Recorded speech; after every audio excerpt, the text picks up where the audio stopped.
professor of education, so you're dealing with college kids all the time. What's this generation like compared to 40 years ago, 30 years ago? Are they different? Does social media help them, hurt them? What do you see? They are smart, they are savvy, they are innovative. They've used technology to leverage their voice. They are able to mobilize in ways we could never imagine. And I think part of what happens with young people is that they're impatient. They want to see immediate reaction. They don't see the long picture. They want to see results now. And I have to admire that about them, because I think they oftentimes think that we want to push these issues down the line. Let's talk about it later. We'll address it 6 months from now. We'll resolve it a year from now. I think this generation of young people typically is going to serve as a catalyst for the change that we want to see. Every movement we've had in this country, young people have played a vital part of that, because they are the ones who are willing to push the envelope to let us know that, you know what, we can be the change.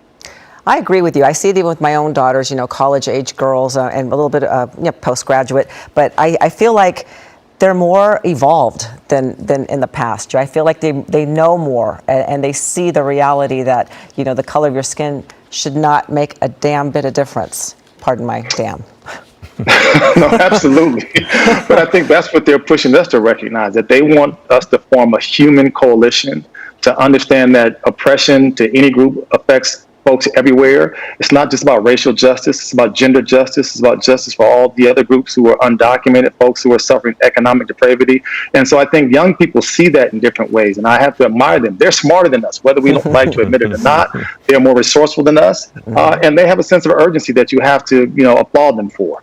Well, I have a 20-year-old, and I will never admit to him that he's smarter than me, but I don't know that would work well. But he has taught me a lot through this right now, Dr. Howard. And how do you teach a young person with, as Bruce Springsteen said, 57 channels and nothing on? So much information is so readily at their fingertips, and they are impatient. But how do you teach them that some things will require some time? And again, I'm not trying to say, oh, we need patience, let's put this off. Do you see what I'm saying with that question? Absolutely. I've got 4 kids myself in their 20s, and I'll admit they're all smarter than I was at that same age. They're not smarter than me now, but they're smarter than there I you was go. at that time, Right? But I think we have to find the happy medium. I think what we have to let them know is that, yes, there is a desire for some immediate change to happen right away, and we have to push that. But at the same time, we also have to understand the big picture. We're in a marathon. It's not a sprint. And so we have to help the younger generation meet us halfway to say that we've been through this before. We've seen challenges, we've seen struggles, but we can find a way to begin to put their urgency into action. But it's not going to happen tomorrow. It's not going to happen next week. And I think once we find that happy medium is when we'll start to see the kind of change that we know is ultimately going to happen, that we need to happen, because our young people will insist on nothing less than that. Do you think we're getting closer to that finish line of the marathon? That's a great question. This last couple of days has been encouraging to me on a number of reasons, on a number of levels, because we've seen such a wide range of people come together. Typically, we've seen only people of color who have been leading these marches. To see the kinds of representation of white people and Asian American people and Latinx people and African American people all fighting for the same cause is something that I don't know that we've seen in a long time. So I want to be hopeful, but I want to be cautiously hopeful that while we're making progress and that finish line might be coming up soon, that if we take our foot off the gas, we can find ourselves right back to where we were 10 years, 15 years prior. Well, the one thing, Dr. Howard, I think all of us here as parents, because since we've talked about this as parents, the one thing that I think we could all agree with is I never want my son to stop speaking. I don't want him to not have this moment where he's getting his voice out, whether it's social media or his friends or his gatherings, because if he sees wrong, I think this generation will say that's wrong much more than maybe some of the generations in the past. That's right. Dr. King's famous quote says, if you don't stand for something, you'll fall for anything. And I think too many women and men have stood and fought and unfortunately died tirelessly so that we would have the opportunity to speak our voice. And so you're spot on. We want our children to speak their voices. We want them to act responsibly. We want them to care deeply about justice, about humanity, and about the inclusion of all populations. So we want to encourage those voices. We want to lift those voices up, but we also have to make sure that we, the older generations, are not letting them down, to make sure we're doing our part in this struggle as well. That's a wonderful true. message, and I'm glad to know that you are, with our kids of today's generation at UCLA, and it's wonderful to know that. And I hope that you stay safe, and we appreciate your time. Yeah, thanks for joining us. Yeah. Thanks Thank for you. joining us. You all be safe. You speak to these young people on a daily basis, and mine won't talk to me, but but thank you very much. Thank you very much. Thank you for having me. Dr. Tyrone Howard, a professor of education, and I think he just hits it spot on. And Ellen, you brought it up too. The impatience of this generation can be a good thing. It can be a good thing. Yeah, my daughters have taught me a lot about that sort of thing. I think they're much more in the know, and the pulse of what's happening with young people, and it's inspiring to see that. But look at the crowd in downtown; it's certainly grown. If you see, They've moved out. They've moved out of Grand Park. So whereas Carlos Granda had seen so many people almost at a rally, there's the shot where they were. And then we juxtapose to this, where now they have moved out into the streets, and it doesn't look like they're on the move so much that the Hollywood group is, but they have certainly at least moved out of the park. Yeah. Speaking of on the move, we're going to go back to Hollywood and Rob Hayes and see if that crowd is still going by. Yep. Rob, how's it going there? It's amazing how many people turned out. Oh, that crowd is still here, definitely. Ellen, here's Jamie. If you take a shot down the street, it's still coming. There is no end to this stream of people marching on the streets here. They are heading westbound on Hollywood Boulevard right now. We're at Hollywood and Vine, and this is it's one of these sights that's really hard to believe when you stand here and you're surrounded by this, I guess, sea of humanity right now. It's just people chanting, people holding signs, Black Lives Matter, I can't breathe, no justice, no peace. I mean, you just take a look around here and it is a very, very peaceful, very uplifting moment here. I feel moved. It's a really wonderful thing to see, and I just can't help but get a little emotional about this. Well, Rob, I don't know if you were able to hear Dr. Howard when he was speaking just a moment ago, but one of the things he said was one of the things that you had mentioned a moment ago, that he was saying how this protest, this era is different in that you really see the human race coming together. It's not, one group of people protesting a thing. It is everyone gathering together for a common cause. I agree, yeah. Wholeheartedly, I agree wholeheartedly. The mix of people here is amazing. It's as if, you took a slice of LA and they all turned out. And it's a really big slice of LA, let me tell you. Yeah, I'd love to get an estimate on the crowd size. The horns haven't stopped, and the crowd hasn't stopped, and are you at least starting to see the end of the line there, Rob? Yeah, take a look at that, Philip and Ellen. Finally, it's unbelievable. I mean, how long have we been talking to you here at Hollywood and Vine? And finally, just a steady stream of people is finally, it looks like we may see the end there. Incredible. We see the end, but it's certainly not. There's certainly hundreds of people in your camera shots, and it's just remarkable. And on the left-hand side, go ahead. Go ahead, Rob. Yeah, I was going to say, also keep in mind, just because this may be the end of the march, at this point, this march is continuing down Hollywood Boulevard. Oh, they've been walking by you for at least 20 minutes now, right? At least, yeah, a solid 20 minutes, I would think. But yeah, and it's not hit or miss. It is a steady stream of people. Right. Yeah, earlier there were two large groups in Hollywood. I wonder if they've merged into one. We'll find that out shortly. On the left-hand side of your screen, by the way, that is downtown, where they seem to be. They're still standing still, but we'll have to see if they get on the move too. Well, it sounds like Chris Christie is in Air 7 above the downtown LA shot, if I'm correct on. Oh, he's in Hollywood. So we have Chris in Hollywood. So the shot on your left is downtown. And yes, they moved out of Grand Park, but there's thousands of people there. Chris, we talked to Rob Hayes just a second ago. 20 minutes, 30 minutes easily of a solid stream of people What's the perspective like for you from Air 7?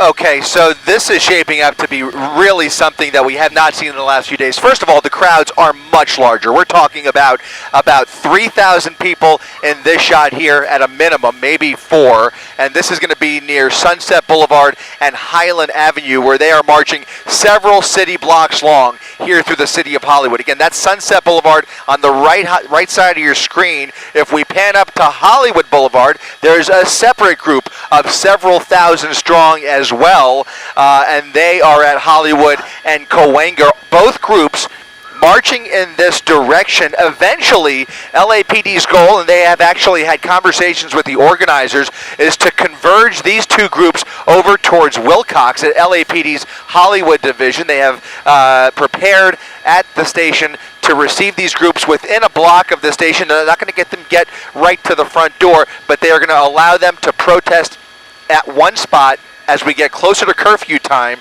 you can see them rounding the corner here at Sunset and Orange Drive. Again, both of these groups, several thousand strong, eventually expected to meet up over at LAPD's Hollywood division. But the mood down there is so peaceful. It is jubilant. It is a beautiful thing to see, obviously, and something really to behold from up here in Air 7 HD, guys. And how far are they from that Wilcox Hollywood PD? Great question. They seem to be doing a little bit of a loop here. They're going to make the left. So I'm not sure what route they're going to take to get to Hollywood Division, but the station's over at Wilcox. So they, I imagine, are going to be guided by LAPD at some point towards that direction. No telling on when they'll actually make it over there, though. It is a remarkable logistic achievement if they can get all of these people in these multiple groups to arrive in one location. And especially, Chris, there's not a confrontation when they come upon a line of officers. There's really communication and then direction. That's been the name of the game. And you could just tell that the mood has changed since the original protests that we started seeing on Thursday, on Friday, and over the weekend, of course. Now, there were various elements within those protests over the weekend. Everybody here seems to be playing by the rules, marching very orderly, very peacefully with their signs, chanting, making their voices heard, and gathering in huge numbers. And what you don't see in the shot is a lot of PD presence. They are here, they are standing by, they're within a few blocks just in case they are needed to control the crowd control. If something goes sideways, God forbid somebody in there is up to no good. If there are agitators that branch off and cause any kind of trouble, just in case. The LAPD seems to have used the last 48 to 72 hours to really mobilize their forces and strategically manage these crowds without getting in their face, without a lot of show of force. They've been able to use communication as a diplomatic move. And Chris, we heard from Dr. Tyrone Howard of UCLA, and he was saying, Saturday, it was still very raw, a lot of hurt emotion, and now it seems to be like people have taken a bit of a pause, perhaps listened to George Floyd's family, and now they still want to get their message across, and it's stronger than ever if you look at this crowd. Yeah, and I experienced that this morning as I was walking through my own neighborhood nearby in Venice. There was a very large protest in Venice down Abbot Kinney Boulevard, and the mood again was downright festive. Everybody was happy to be there. It was so well organized. And LAPD, a lot of motor officers over there, they were not participating, but interacting with the crowd and really kind of enjoying the moment and just standing by just in case they were needed. It wasn't a matter of controlling the crowd. It was just a matter of keeping things orderly and basically just directing traffic. Mm-hmm. And that seems to be what we're seeing here, but just a much larger scale over here in Hollywood. Again, as I mentioned, if you combine the two crowds on Sunset now turning on to Orange Drive here and the crowd over on Hollywood Boulevard, I would estimate we're talking close to 7,000 or 8,000 people here. Gosh.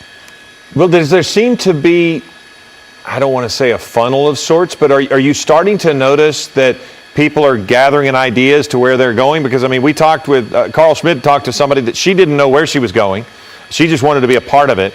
But as I'm looking from your shot, it does look like most people are on this street, and then when you pan over to the other group, they're kind of staying on that group. Do you think there seems to be a plan in place to keep moving them? To answer your question, and to be quite honest, I'm not sure. However, I should also add that the two groups that we're talking about are just two of several other groups in the Hollywood area. So we're probably dealing with about three or four groups total. The other ones, I imagine, are a little bit smaller than this, only from my vantage point. But if you combine all of them, we're talking about just a humongous crowd. So we're talking about more than just these two that hopefully, if all works out well, in fact, I'm looking at another group here. Rob, if you actually know, over here off my front left at about 11 o'clock, just to give you an example, down a few blocks, that's going to be Santa Monica Boulevard. This is a separate group marching down Santa Monica Boulevard, and they are also very peaceful, and I would say at least several hundred strong as they make their way just past of Las Palmas Avenue. So we see these other groups, aside from those two very large ones. Ultimately, these handful of groups will end up hopefully at the police station. And to speak to what you're saying, I don't know if we can do this, kind of directing from the set, but if you could see the people in downtown Los Angeles, your shot with that many people, combined with what we're seeing in downtown Los Angeles, which is just a sea of humanity as well. And then you also remember there's a protest going on in Brea, there's Monrovia, there's Hollywood we've been talking about, and then what we saw in Houston. So the number of people that are away from their home today, showing what they feel and they want to express. You know, we caught up, Chris, we're talking about, 7,000, 8,000 people in Hollywood, and then the thousands of people that are in downtown. There it is. There's the shot there on the left, which you can't see. But just for people to know, it's tens of 20,000 people across the city in the area that are out protesting today. Not to mention, I understand there's a very large crowd in the South Bay over in Manhattan Beach right now as well. They started during the noon hour, and they are growing over there. It doesn't hurt if you're looking to organize a protest or any large gathering.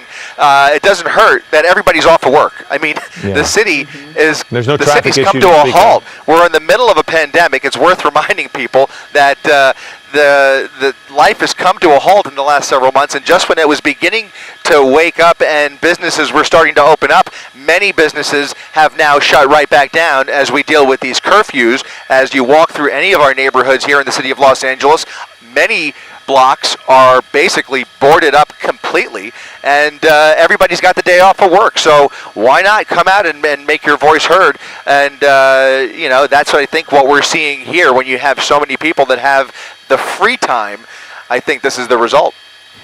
And Scott, I've been so paying attention to just the actual demonstration that I forgot to see if people are wearing masks. Have you been able to notice anything? I mean, you're far up there, but I'm curious. Yeah, it's sporadic. I would say we had a lot of mask compliance over the weekend, or whether it's masks or face coverings or what have you. I think as the days have drawn on, I would say maybe a little bit fewer than we were seeing. So that's not the most encouraging thing in terms of the virus. I will say a lot of people are wearing masks, but I think the compliance has been gradually fewer, depending on the crowd and depending on the neighborhood. But it's still jarring to see this many people so close together, considering we've been living in a world where we've been avoiding each other at all costs for the last several months. It's been an incredible thing to see over the last several days from my vantage point. It certainly has. And I meant to say Chris, not Scott. You know that. You might see a lot of masks, but you don't see 6 feet separating everybody. No, certainly, the distance is certainly not there. But some crowds a little bit thinner than others, and they have a little more room and a little less breathing on top of each other. But as you saw over on Sunset and up on Hollywood, I mean, that's how you know it's a lot of people. I mean, you're talking about several city blocks jam-packed. You can't even see the pavement. The asphalt is invisible with this crowd, with those other two crowds. So you're right. Virtually no distance, as a matter of fact. It might as well be Lollapalooza down there. And the contrast to this left side of your screen in downtown, where everyone is taking a knee right now, and it seems to be a very quiet, peaceful.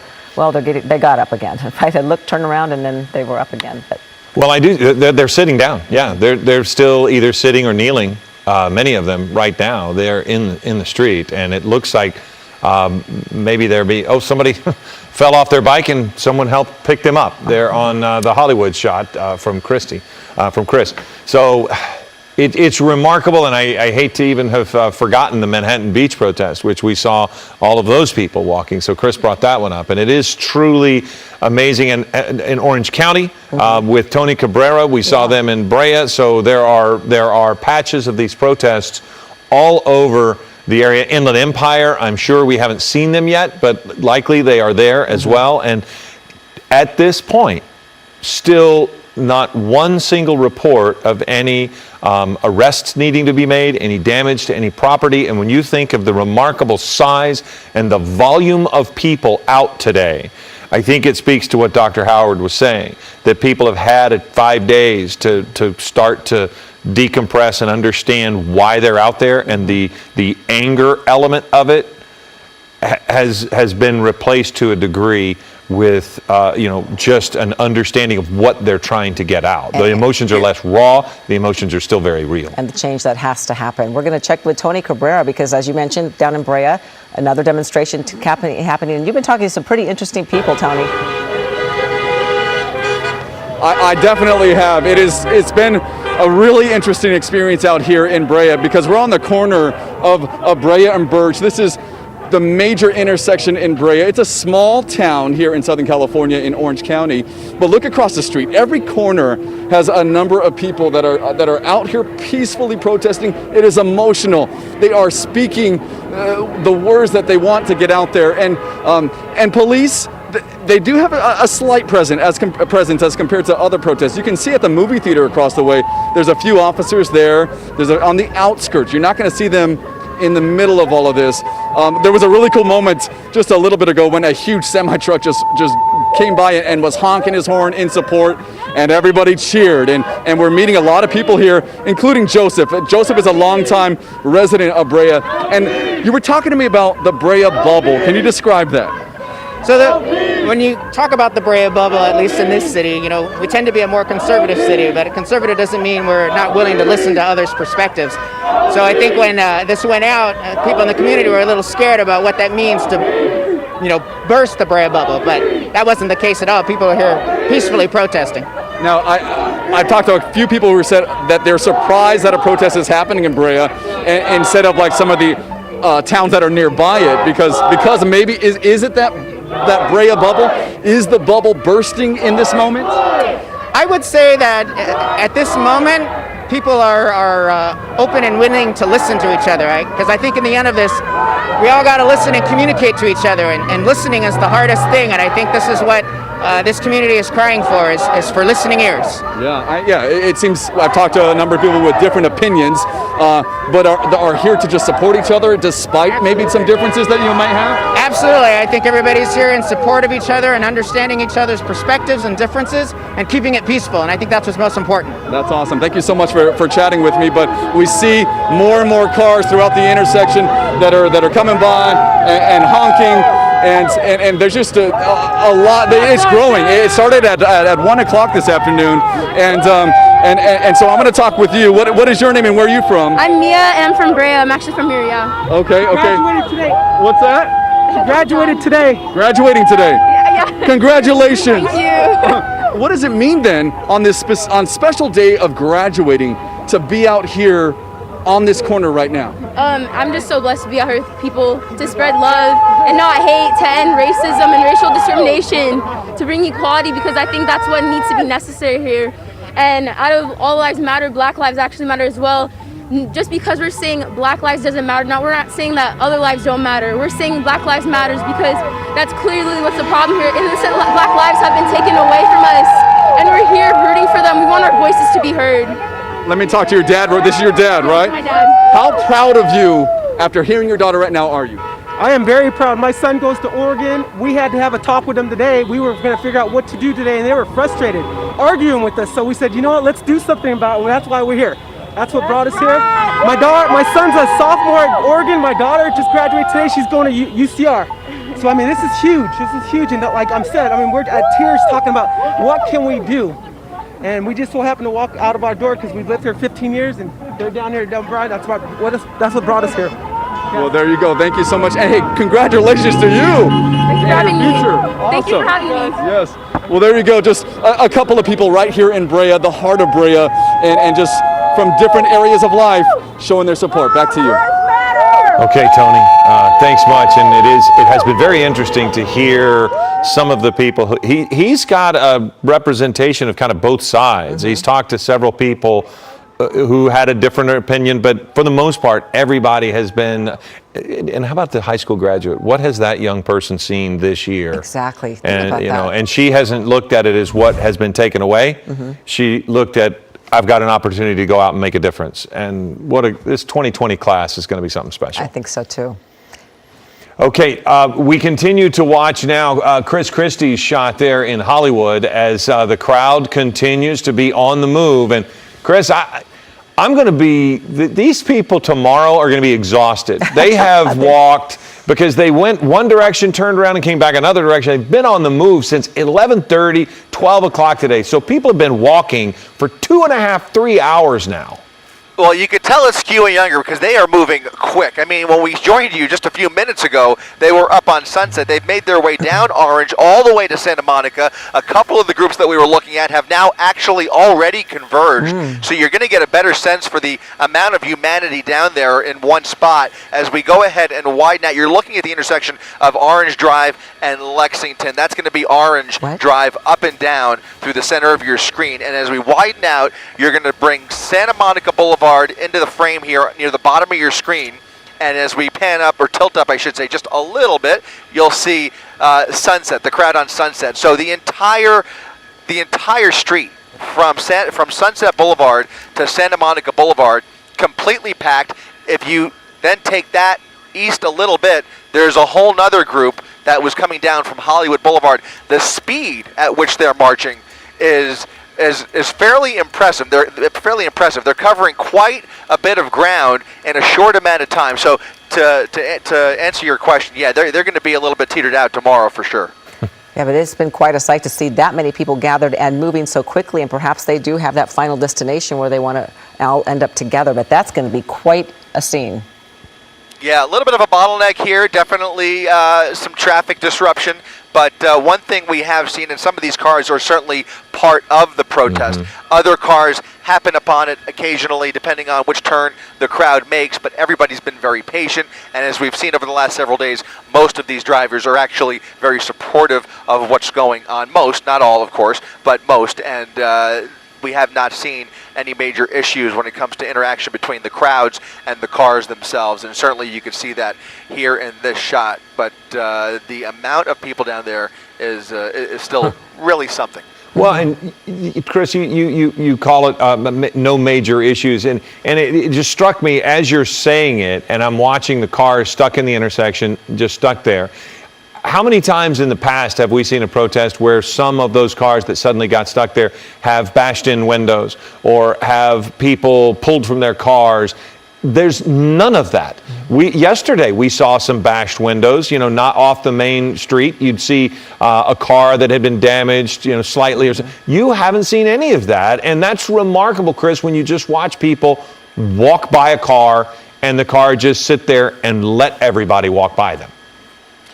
Well, you're right. I mean, I think, and that speaks to the adrenaline coming down a little bit, the temperature being mitigated a little bit, and everybody is just being very patient with each other. And certainly, we hope that that's what part of this is all about. When you think about what we're going through as a society, the pandemic, and now this, what was unrest over the weekend, turning to really peaceful demonstrations. If we can just reset the way we treat each other and the way we talk to each other, maybe maybe driving doesn't have to be as aggressive all the time. Of course, on a normal day, people have places to go. They're in a rush to get somewhere, and if they have a crowd blocking an intersection, and that's going to cause them to be late for work, certainly you can understand why people are a little bit less patient on a normal day. But again, on a day like today, where very few people are out to begin with, traffic is already pretty light. Nobody really has anywhere that urgent to be right now. Let's face it, for the most part, aside from our essential workers who still have to get to work, everybody has a little bit of extra time on their hands, and why not just slow down, let the crowd go by, and again, it's just a part of the unity that we're seeing here in Los Angeles. I hope you're right, because it does seem that COVID-19 era, we have had to learn more patience and to maybe quiet down a bit, and we're not in a rush to get anywhere, and maybe those cases of road rage will go away, hopefully. Let's hope. Chris, I saw some people when you zoomed in on I wasn't going to go that far, but come on. hopefully. Let's hope. When we were looking at the tight shot of that intersection, I saw a few people start pointing the direction of that road right there. So I'm not sure what that intersection is, but people had gathered in this, and I saw several people with both hands almost start trying to direct people down that road.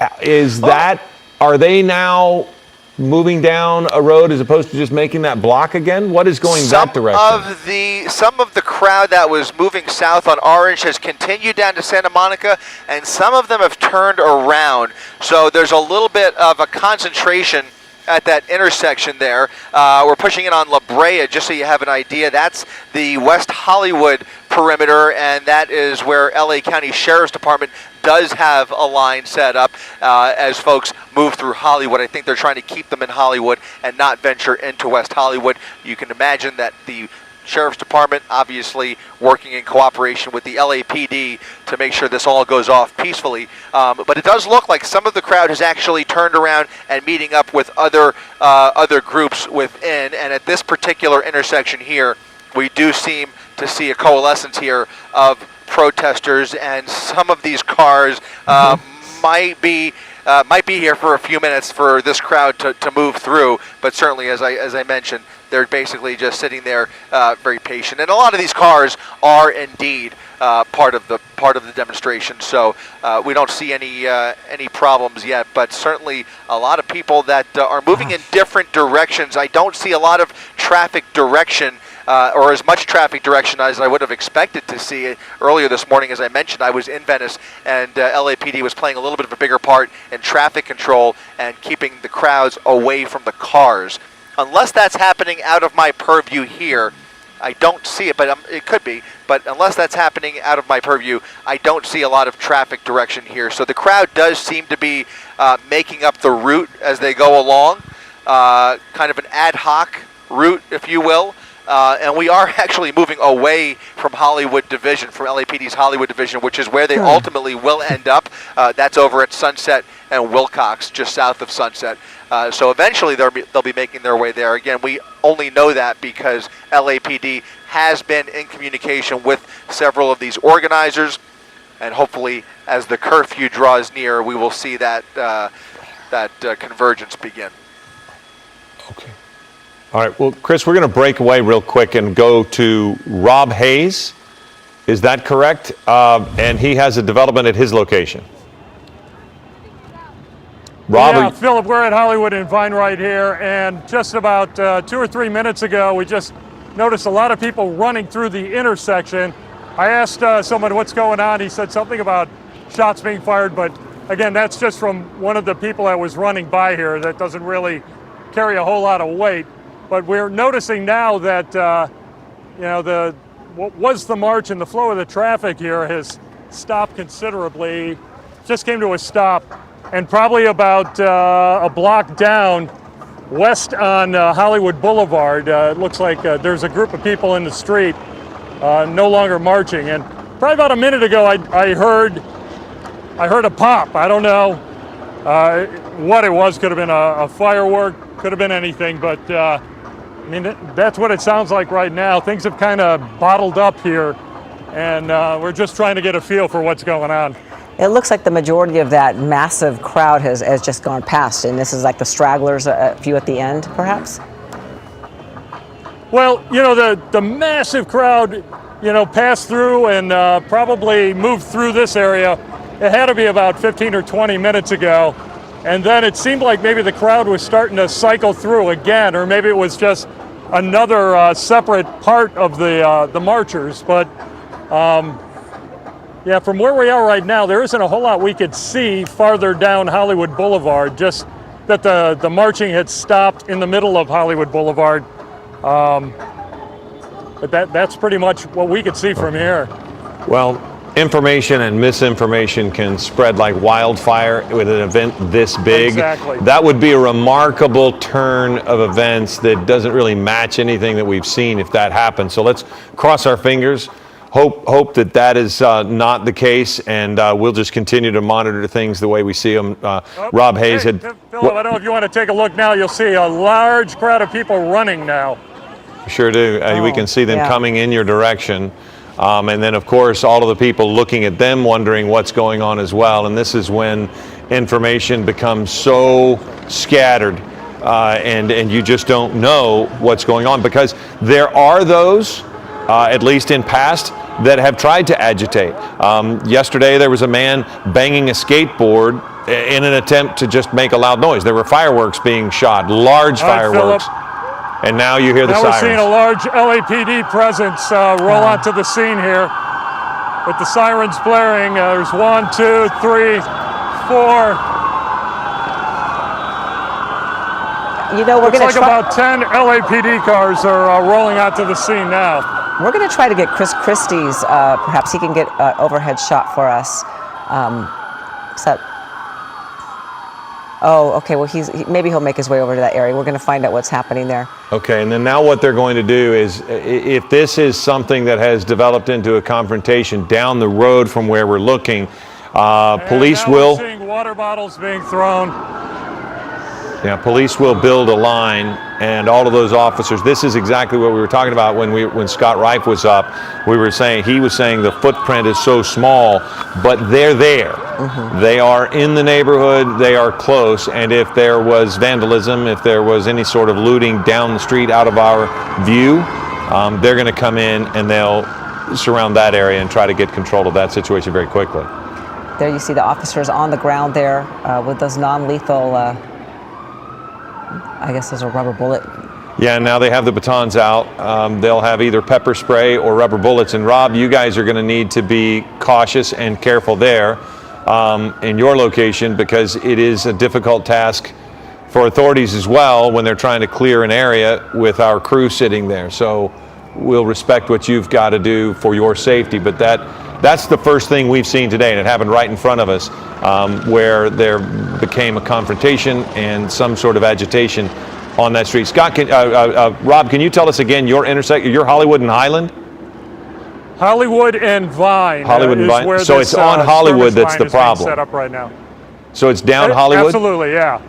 It was further west on Hollywood Boulevard is where something happened, and the crowd had stopped there, and then a few minutes later, as you saw on live TV there, the chunk of that crowd started running eastbound on Hollywood towards us, and that's when the LAPD moved in with what looks like about a dozen squad cars here. And now they're just in that intersection and I guess they're going to try to address the crowd and get them to go in a certain direction or stop them from going into the intersection. We'll have to see what they're doing. But you see Scott Reif, he's overhead there. I mean, I'm sorry, I keep getting them. Chris Christie. Yep. Yes. All right, Ron, we're coming into view. Okay, so he's trying to move into the area. What's generally going to happen is what you're seeing right now. They'll muster in that location right there. They will almost give the protesters a chance to clear that area on their own. Then they'll move down about a block, maybe a half a block, and they'll stage there again. And then again, they will tell the people in that intersection, you've got to move. And so then they'll start to get, so Rob, my guess is from where they're going to end up out of your sight here before too long, because they're going to move down that street. So are they just continuing to move away from you?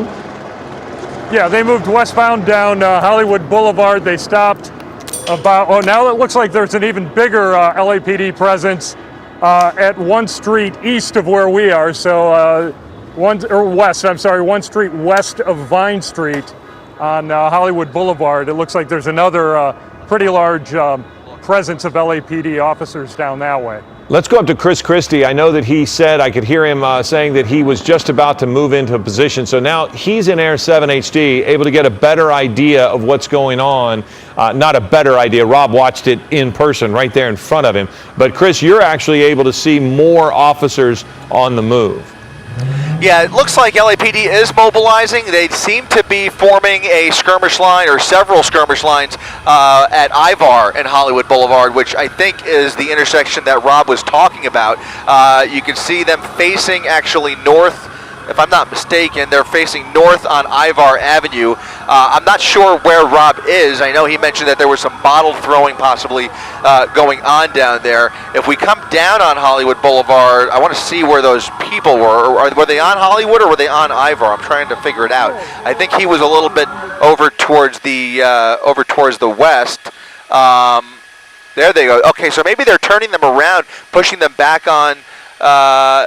That's going to be Yucca Street, and it looks like a large crowd there, and they are definitely blocking a little more traffic flow. So not sure. It looks like, though, LAPD may be trying to keep them north of Hollywood Boulevard in this shot. And so had you seen the police presence in this size before, or did you see them come about here in the last few minutes once we saw with, Rob Hayes had somebody tell him as he wrote by that there were some sort of shots fired? Did you see them just immediately mobilize and get back out, or had you seen them in these locations prior to that moment? They seem to be running from another intersection, and then they ran and formed this group that you see there on the right around the corner of that building there. You can see first the skirmish line, and then the strike teams, and then another skirmish line along the left side of the intersection, and then you see about a dozen motor officers on the other side here. So there seems to be an intent here to at least keep them north of Hollywood Boulevard. I don't know if this is the group that was getting a little more aggressive there or not, but certainly it's not a huge group. And what you notice here in this shot, which is in case anything happens, they want to have more officers in place than agitators. And in this shot here, they certainly are. That crowd is outnumbered by police officers almost. So well, Chris, that's just in case things go sideways. Don't zoom out there. Can we zoom back in? Is that a confrontation between that man and those officers, or is there something else that I'm missing here? Is that a potential arrest in the process, or is he just a protester? But because the demeanor of those officers looks remarkably different than what we've been seeing. They're separated from the group.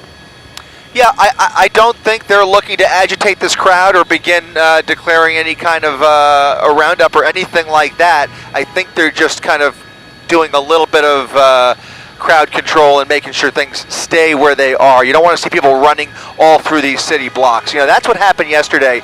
There was some agitators in there, some bottle throwing, and then all of a sudden you start seeing the crowds scatter into the neighborhoods, even into some of the apartment buildings, and you just don't want that. So as long as they can keep everybody orderly in the street and show that force, that's a show of force that we're looking at there.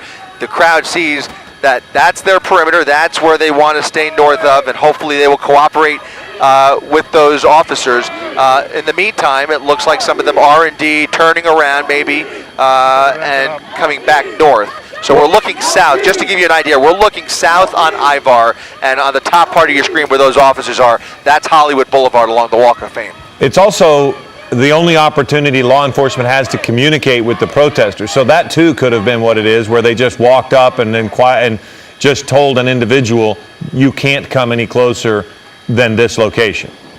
Yeah, that could very well be. Let's go ahead and pull out all the way. I want to get an idea for the size of the crowd behind this initial group here. Let's go ahead and tilt north a little bit. Yeah, so they're dealing with a relatively small crowd there, and another crowd right around the corner turning on to or turning off of Cahuenga Boulevard. El Cerrito, Jay, is that what you said? In the city? Okay. Right where we, okay, so we do have a report of looting in this vicinity. Okay. Somebody in this neighborhood is looting along El Cerrito, so we will try and nail that down. What's the intersection, Jay? El Cerrito and Hollywood. That makes sense, Chris, because I'll go back to Scott Wright. El Cerrito, north of Hollywood. You're looking at Ivar. Clearly, LAPD now on the move. They've been given the order to advance on this crowd. And by the way, it's not a large crowd, so there's something in this crowd. There's something about these stragglers here that are concerning to the LAPD, and clearly they want to calm the situation down, but they also want to contain that group. It would not surprise me if we see another skirmish line forming on the north side, and maybe perhaps blocking or boxing this group in. We're talking about maybe a dozen or maybe a couple of dozen if we tilt down of protesters in this shot here. But again, a lot more officers getting ready to engage with this group. It's not a big group at all. You can see many more police officers than agitators. This is exactly what happened yesterday, and see, that's what I was curious about. They did talk to some. Okay, they're pulling somebody out of this car. That's what don't know what that. Okay. Don't know what that's all about. What that?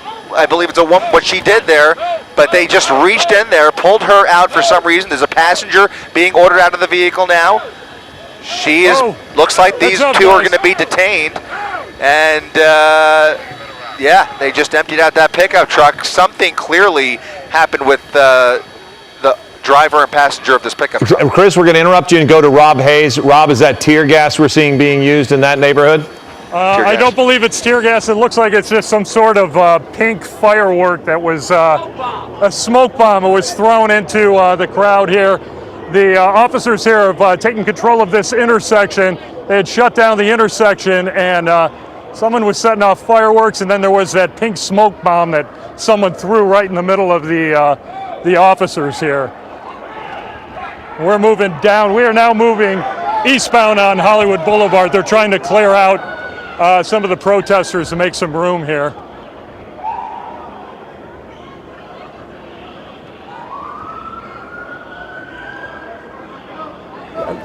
Well, we're sort of. I'm just going to hold my microphone out here so you can hear what's happening.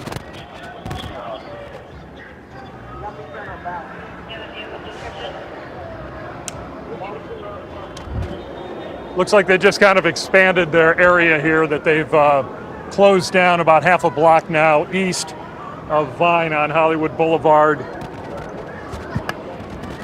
Let's see what's going on the other direction.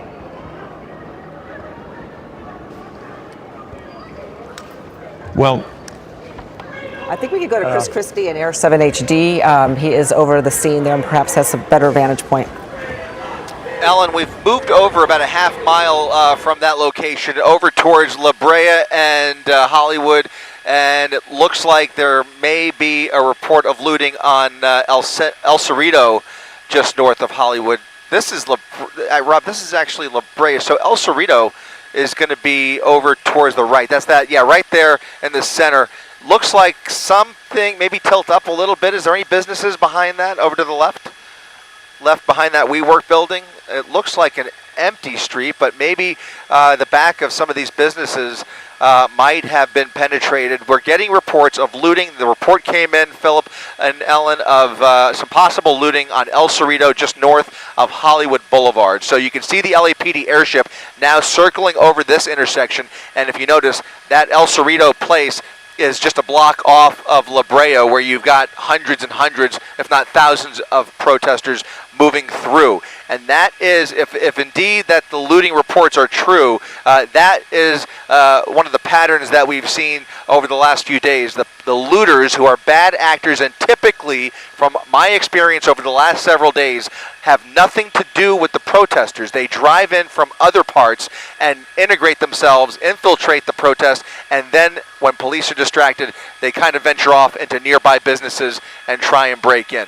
That may be what we're dealing with here. I don't see any signs yet. Anybody running. The telltale is you see people running out with boxes and all kinds of stuff, but I don't see that just yet. We'll try and nail that down. There is an LAPD presence here, and we do see something that we have seen over the last several minutes, a lot of people bringing water to the marchers, and handing out bottles of water, and it looks like that's what we're looking at right here. Again, this intersection, La Brea Avenue and Hollywood Boulevard, a peaceful protest, but reports of looting just about a block away. We'll keep on top of that report for you guys. All right, Christy, thank you very much for that live report. And thank you, everyone, for joining us for Eyewitness News at 3 p.m. We've had special coverage, and now we are starting our 3 p.m. newscast. I'm Colleen Sullivan with Ellen Leyva and Philip Palmer. Copy. We're all here. We're watching this very large protest, and it's been very peaceful. Just a few moments ago, we did hear some reports of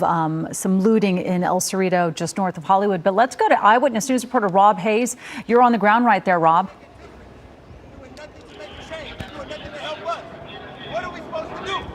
Rob Hayes, I'm not sure if you hear us, but Colleen, yes, I'm sorry. I hear you now. It looks like one of the protesters is trying to confront the police officers right now.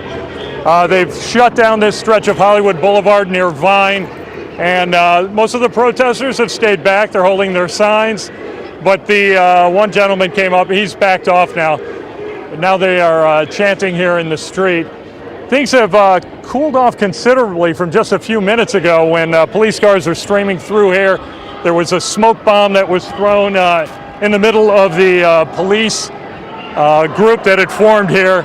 And for now, they're just holding the line here, trying to keep the protesters from moving up Hollywood Boulevard to the west. But I'm trying to hear, yeah, they're just chanting right now, and the police are holding the line. And Rob, as we watch your pictures, we want to make sure that everyone knows we've been covering this for a few hours now, and it's just been a tremendous amount of people demonstrating, marching, if you will, and this is just a very isolated incident. We're going to go to Chris Christie in Air 7 HD. He's overhead and has from his perspective. But, Chris, this has been an amazing protest, a huge turnout, right, cool. And this is just one small incident that's happened this entire day so far. Chris? Hey there, Ellen. Yeah, it just moved over to Cole Place and Sunset Boulevard. There was a little bit of a confrontation. It looks like it's eased up quite a bit. You see the skirmish line there, and now a number of protesters kneeling in the middle of the intersection. So it is still peaceful here. There is a skirmish line, and I do see that strike team behind them. We are near the police station, and that may be, that's most likely why that skirmish line is there. They are basically drawing the line as far as how close this mass of protesters will eventually be allowed to get to the LAPD Hollywood Division Station. So we see this is the front head of the protest. There's thousands of people west of this intersection that are making their way eastbound on Sunset Boulevard. But for now, it looks like the front portion of the protest has now taken a knee right there in the middle of the intersection in front of these officers. Well, one of the things that we're looking at on the left, I believe, or is where are we seeing the downtown shot? We're not quite there. It is. One of our other Air 7 shots is that in downtown. So everything that we've been talking about in Hollywood, where people have just been on the move, and there's no telling the miles they've covered since 11:30, and they just walked and walked. Grand Park there in downtown has been a gathering and a rally of sorts where people paused for moments of silence. Carlos Granda was there, and he talked about how they would pause, and he could almost hear the speakers from the back to the front. And it's such a different environment there. All of it has been remarkably peaceful for some 3 hours now, but the volume of people is something that we've talked about over and over throughout the day. And that concentration of people there at Grand Park is remarkably different than what we've seen at Hollywood, in the sense that it's equal in volume, but the people are spread out over miles and various groups throughout Hollywood there. Yeah, they're staying stationary there. I'm not sure if we've seen any of I don't see a huge police presence. Obviously, we know they're there. But what I think that sort of was very interesting that you said, Philip, is that Carlos could hear the speakers in the very back. So you can tell that it's very quiet. Let's go to Eyewitness News reporter Rob Hayes. Rob, you're covering maybe a possible incident there? I don't know if you can see right now, LAPD is withdrawing a bit from Hollywood Boulevard. They pulled back to the intersection right now. and because they had advanced probably about 5 or 10 minutes ago eastbound on Hollywood Boulevard and moved about half a block down. Now they've moved back to their original position, which is the intersection, Hollywood and Vine. But it seems relatively calm right now. But the protesters have moved forward as the police officers have moved back. But you can see they're trying to form a line here, so. Yeah, we're going to scoot back a little to get out of the way here. Part of the difficulty has been freedom of movement all day, and you saw the confrontation there with a person who wanted to go through the intersection, and they're told no. And that has not happened throughout the day. And even you, Rob, it looks like you and your photographer, Jamie, had to move away a little bit. Which is fine. You know, I mean, we're just trying to stay out of the way and watch as this unfolds. For the most part, 99% of the people who are here are, you know, following the police orders. They're here peacefully. A couple of them, though, seem to be confronting some of the police officers, maybe trying to egg them on a little bit, but no one at LAPD is biting. They're standing, they're holding their line, and remaining calm.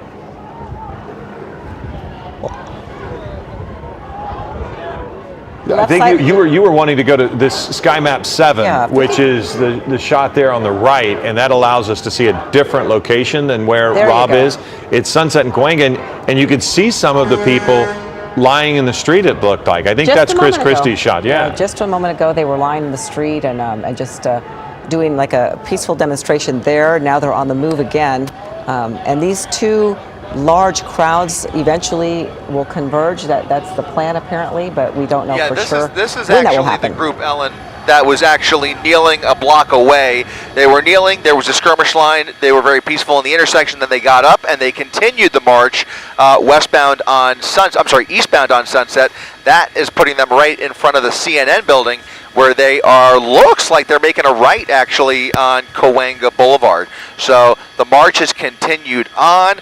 Again, I think to sum it all up, in the last half hour to an hour or so, we've basically seen these huge groups, each one with thousands of protesters respectively, kind of converging, making up the route as they go along. LAPD basically letting them have almost the entire Hollywood area to make this route up as they go along. When they get to an intersection that they don't want them to cross, that's when you see the skirmish lines. It's not an aggressive move, it's just a tactical move to keep them away from certain areas and give them the freedom to move in other areas. So they're covering a lot of the same ground. They're moving in different directions, at times moving further towards West Hollywood. They made their way down Santa Monica Boulevard, some of them went back up towards Sunset, and they're all kind of moving back over towards the east, which is going to put them eventually closer to Sunset and Wilcox, which is where LAPD's Hollywood division is. They're not going to let them get right up to the station.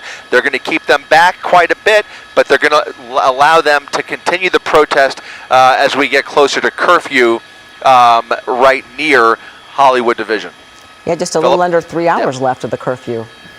So there's a lot of people to get off the streets in 3 hours. But it's almost as if they're giving a detour, so they're kind of giving them their route to where they want their final destination. So it seems like when people are trying to figure out which way should we turn, it kind of makes it easy. It's like their own like GPS system to get from one place to the other. Now, of course, we don't know if it's the shortest distance, but yeah, they've been walking for so long. But I think what was amazing to see is that people who are in their homes and then they hear the crowd. We saw Carl Schmidt earlier. You just heard the crowd. You're in front of your home, and you think, you know what? Why not? Let's all stand in solidarity and keep on moving. And I think that's why it's had a very, peaceful, uplifting sort of mood. And, again, we've seen a lot of people out. A lot of people in all various communities are coming out and showing their support for this situation. And they want to focus on protesting against police brutality. And they've been doing it in a peaceful way. And Carl spoke with a woman who said, she was just in her house. She heard the noise, so she decided to join them, just started walking with them. And left-hand side of the screen, again, that's Grand Park. And apparently they've been kind of gathering at Grand Park, and then they take a little circular route around Civic Center, and then they get back to the park. So apparently they've been doing that several times. Some splinter groups will just do a little circular march around Civic Center, get back to the park, and that's how they're making their voices heard there. Yeah, and again, we have Air 7 HD is live over the scene of downtown LA, where Grand Park, you can see a very large group of people there. You can see just a volume of people, very peaceful. It is still, we are in a pandemic. It is fair to say that most of us have been trying to practice social distancing, but it is incredible because times have changed since March, where it is interesting to see people so close together.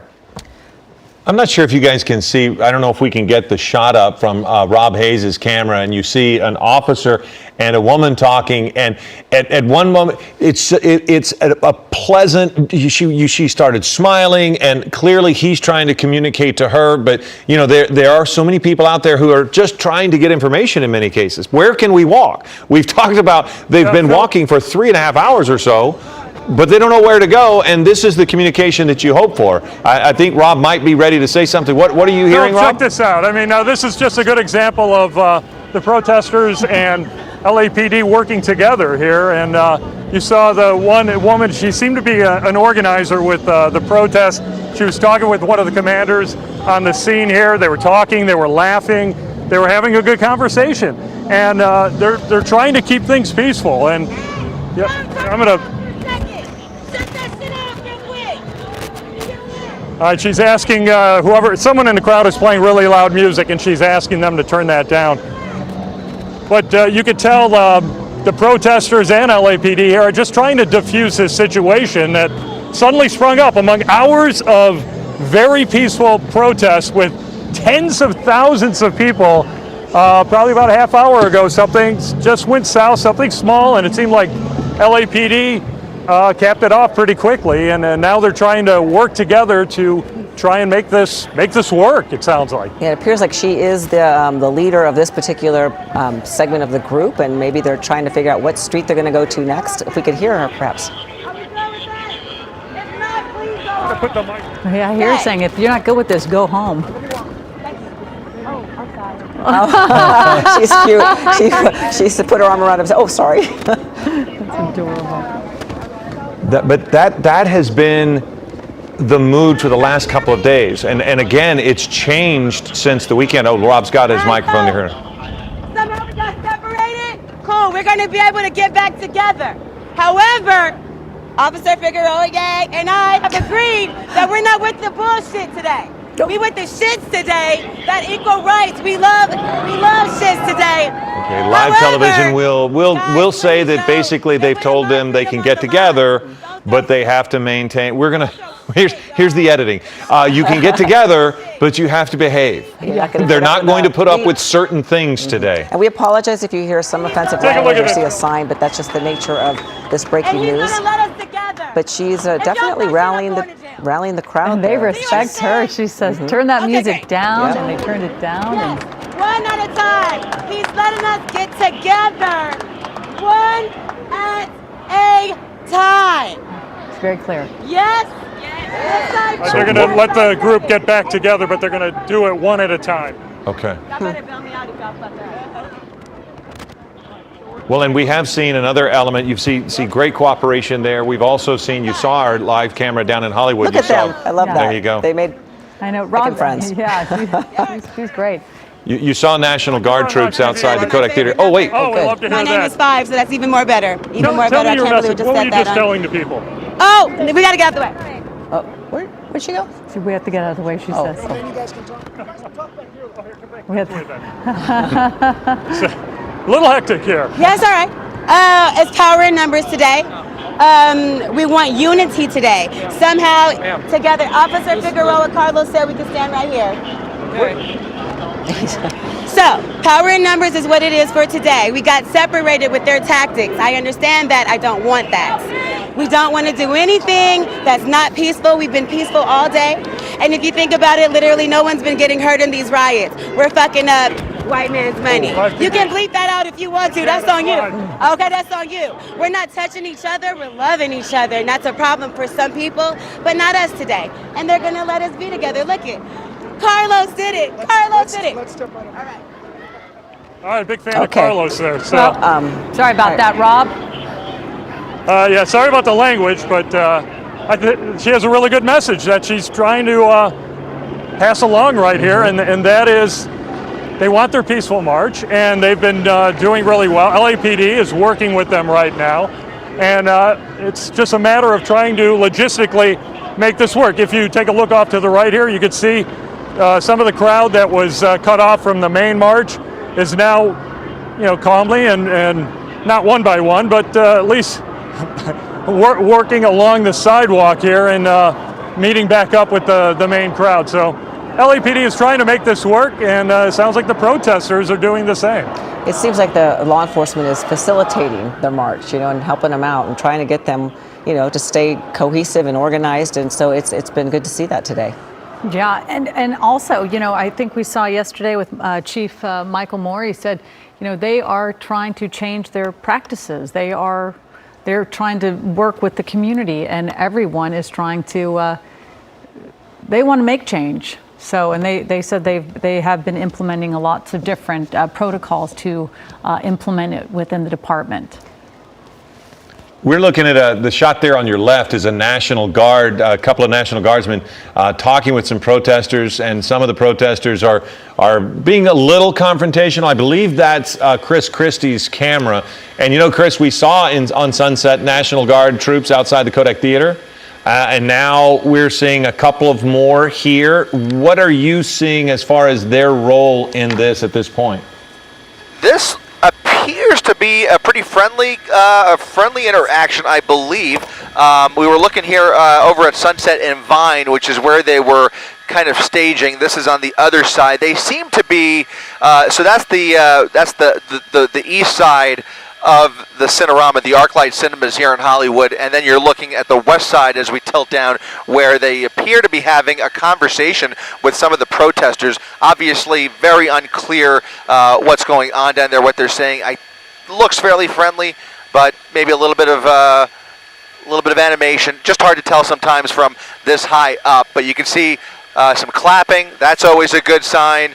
And this is one of the few times that we've seen the National Guard really interacting, at least in our area, with the crowd. Over the weekend, it was a very different posture for the National Guard when they were finally put in place and deployed to Santa Monica and other places. It was a much more defensive tone. Now you see them actually in a position where they can actually socialize and have some interaction with the crowd. And obviously, like I said, that round of applause is always a good sign. But I do get the impression, as we widen out between this group here and the group of National Guardsmen on the other side, again on the east side, that's going to be Sunset and Vine. Right there is Sunset and Vine. You can see they do have a line set up, peaceful protesters sitting in the crosswalk there. It just appears that they are trying to prevent the crowd from going west of Vine, which would put them in front of the famous Cinerama Dome.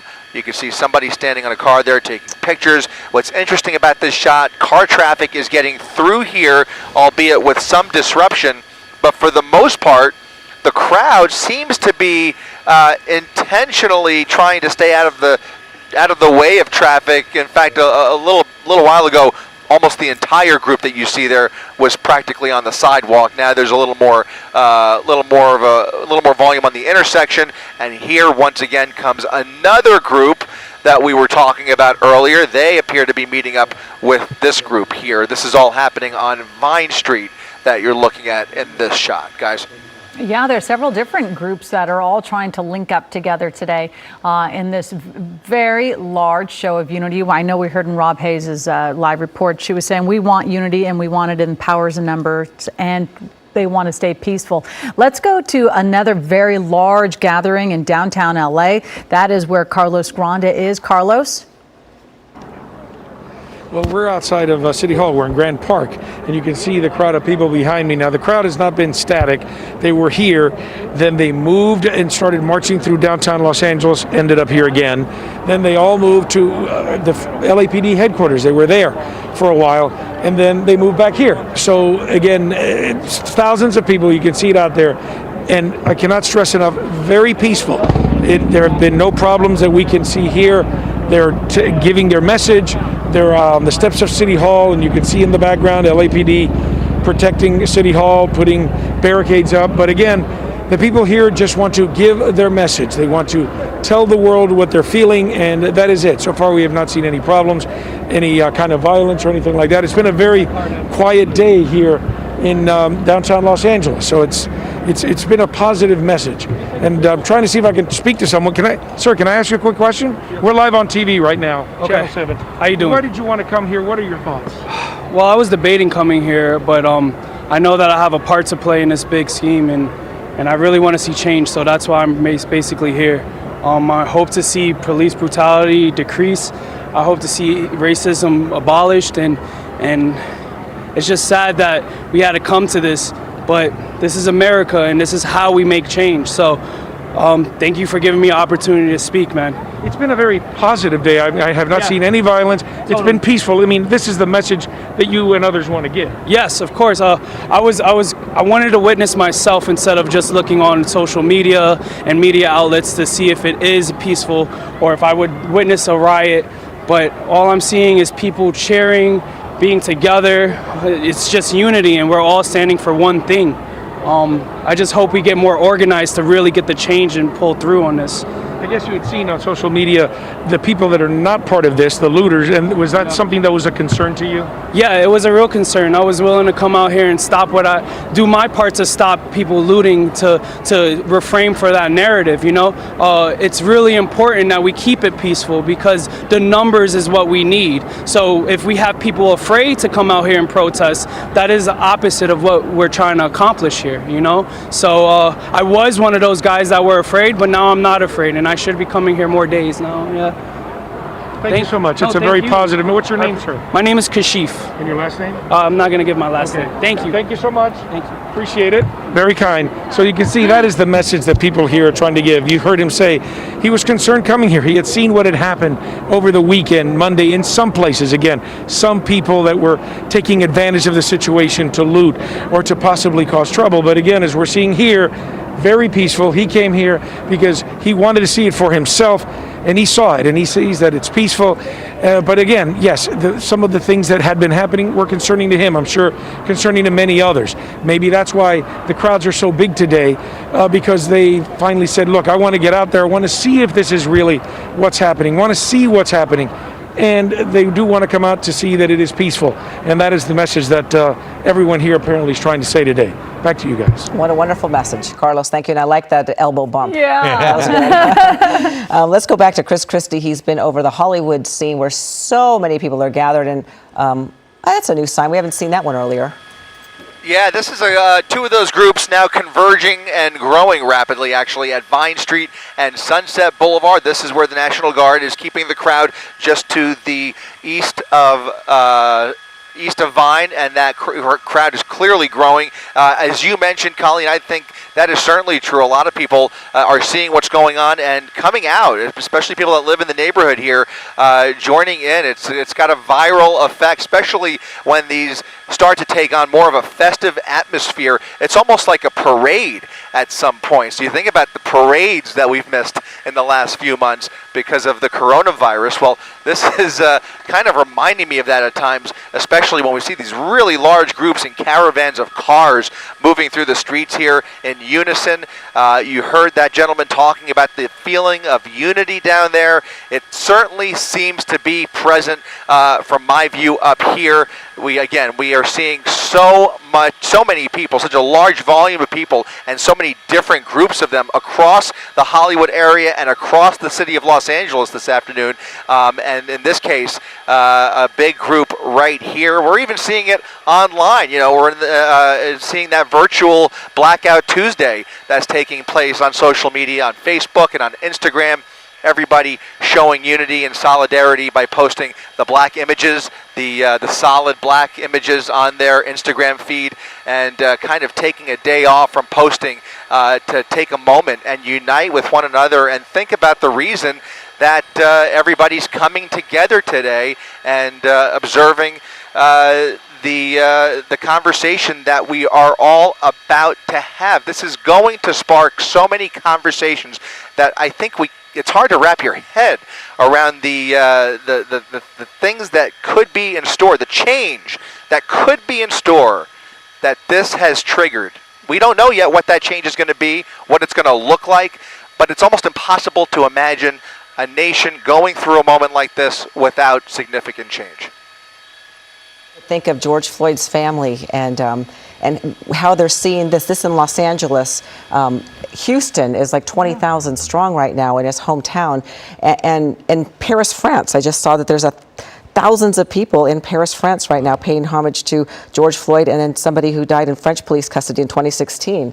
So it must be really encouraging for them, because perhaps something good, something change will finally happen because of all this, and the anger that it has erupted because of this is leading to something good. Well, they said their brother was a gentle giant, and he was all about spreading positive energy, and so that is, it's good that they came out and talked about their brother, because we've just been seeing that video that is so unsettling for many of us to watch, but to hear his family saying he was a big brother, he was a child, he was someone's little one, and he really was all about peace.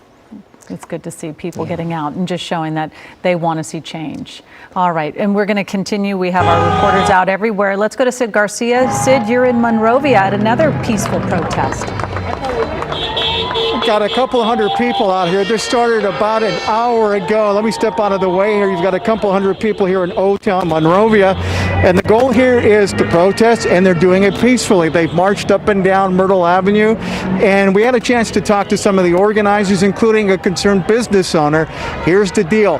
They don't want the criminal element here. They want their message to be sent peacefully.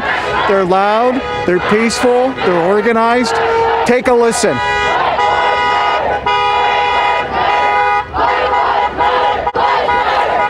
Here's what some of them had to say earlier.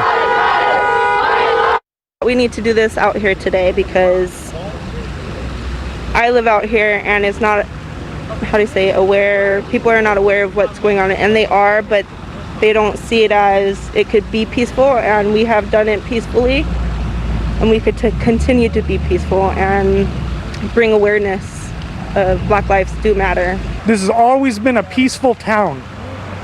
My concern is with the coverage that this is getting, that the looters will come to this town. That is my concern. We are forced to take a stand. If you're in a car and you want to move, you can't stay in neutral. You got to go drive, or you're going to do reverse. You're going to do either or. So I'm really impressed with the young people and the diversity of the marchers. And that's what you see here. It's a peaceful rally. Right now they're chanting, "We can't breathe." But as they've marched up and down the street, Monrovia PD is keeping an eye on things. But it's been a very peaceful, well-organized rally. And that's what the organizers want. Live in Monrovia, I'm Sid Garcia, ABC 7 Eyewitness News.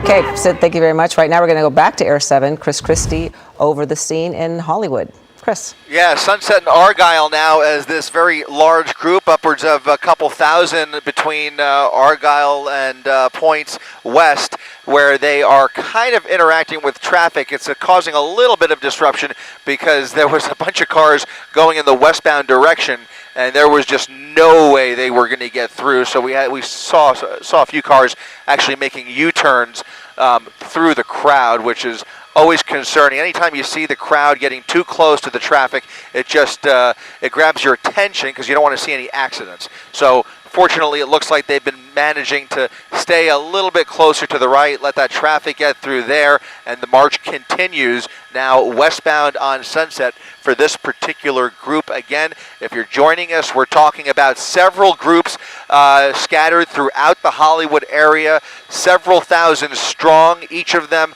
upwards of about 8,000 to 10,000 all together by my estimation from up here in Air 7 HD. An incredibly peaceful march. We've had very few incidents. We did see one couple detained a little bit earlier, but certainly nothing really to write home about. It's been a largely unifying experience, and it looks like a pretty joyous experience for the most part down there, at least from our perch up here in Air 7 HD, guys.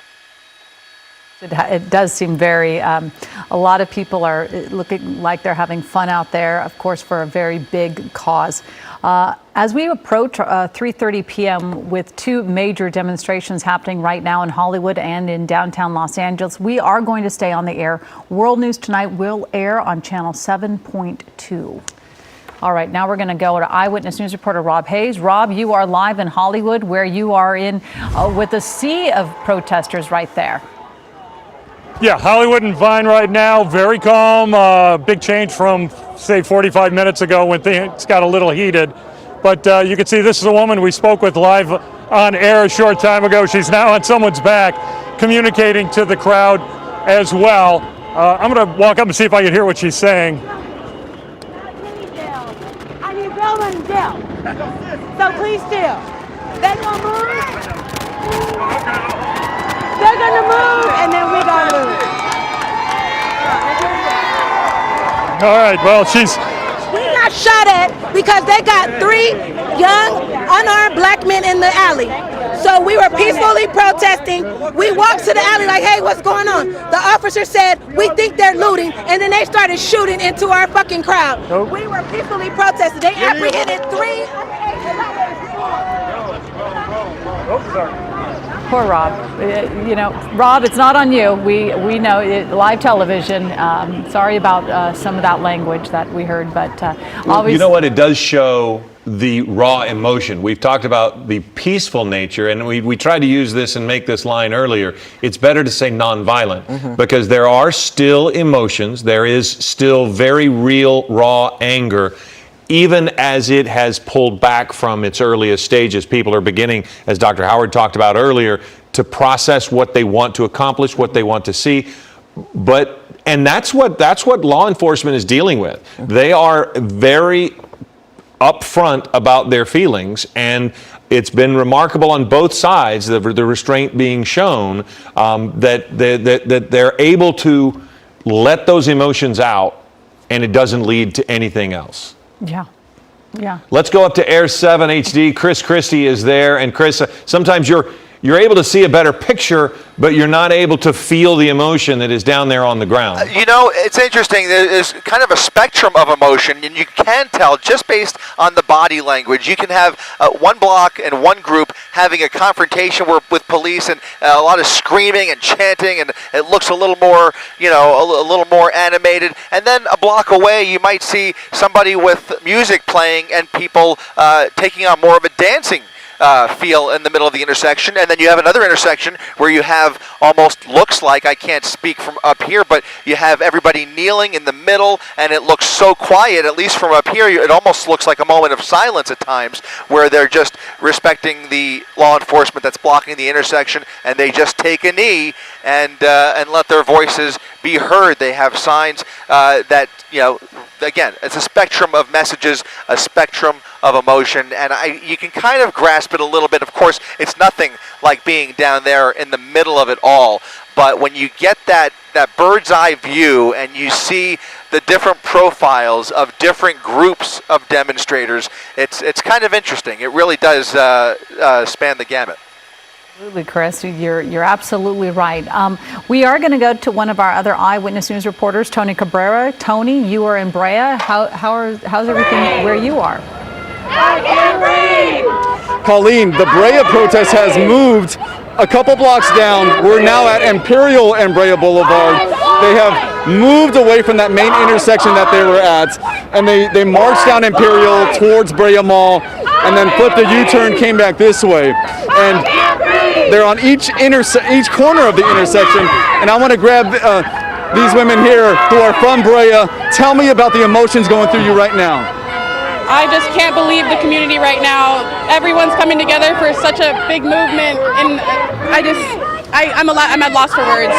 I didn't plan on coming out until I saw everyone lined up when I came home from work today, and I'm in it for the long run. I'm going to go to every single protest that I can until there's change to be made. Who are you here with? I'm here with my best friend Tiffany, my sister Chandre, and my other best friend Samaya, and my cousins are across the street. We're all here together. I mean, family and friends. Family and friends. New acquaintances, new friends. Okay. This is the community to be in. Let me see your sign saying Black Lives Matter, I can't breathe. Tell me about your emotions going into this today and why it's so important to let these drivers that are passing you by hear your message. Because I have black brothers. I have nephews that are black. And I'm over this. I'm over the racism that the police do, and we let them go because they have badges. They call us thugs because we're protesting. What about the thugs that are wearing badges? I have a heart condition. I was afraid to come out because of COVID. But I'd rather come out and fight for my brother's lives than fucking stay at the house. Sorry, I'm sorry to say that. But enough is enough. We need to fight for our lives. I don't care if you're sick. I don't care if you're old. Come out, protest, because they're going to kill us either way. Well, there we go. You were seeing those strong emotions at this non-violent protest with the police blocks away, just keeping an eye on it from a distance. Live in Brea, Tony Cabrera, ABC 7 Eyewitness News. All right, Tony, thank you very much. Right now, I believe we're going to go back to Rob Hayes, who's been there on the ground. And Rob, how's it going there? All right, Hollywood and Vine, the police just cleared the intersection. They've moved out, and they are now letting the protesters continue on. They're moving south on Vine. I know we were saying there's another group that's to the south on Sunset somewhere, so I believe they may be trying to kind of hook up with the rest of the march. But there's probably about a rough estimate, 1,000 to 2,000 people who were kind of bottlenecked here once they shut down this intersection because of what was going on a little further to the east on Hollywood Boulevard. But they've opened up the intersection, and it looks like the crowd is moving south on Vine right now.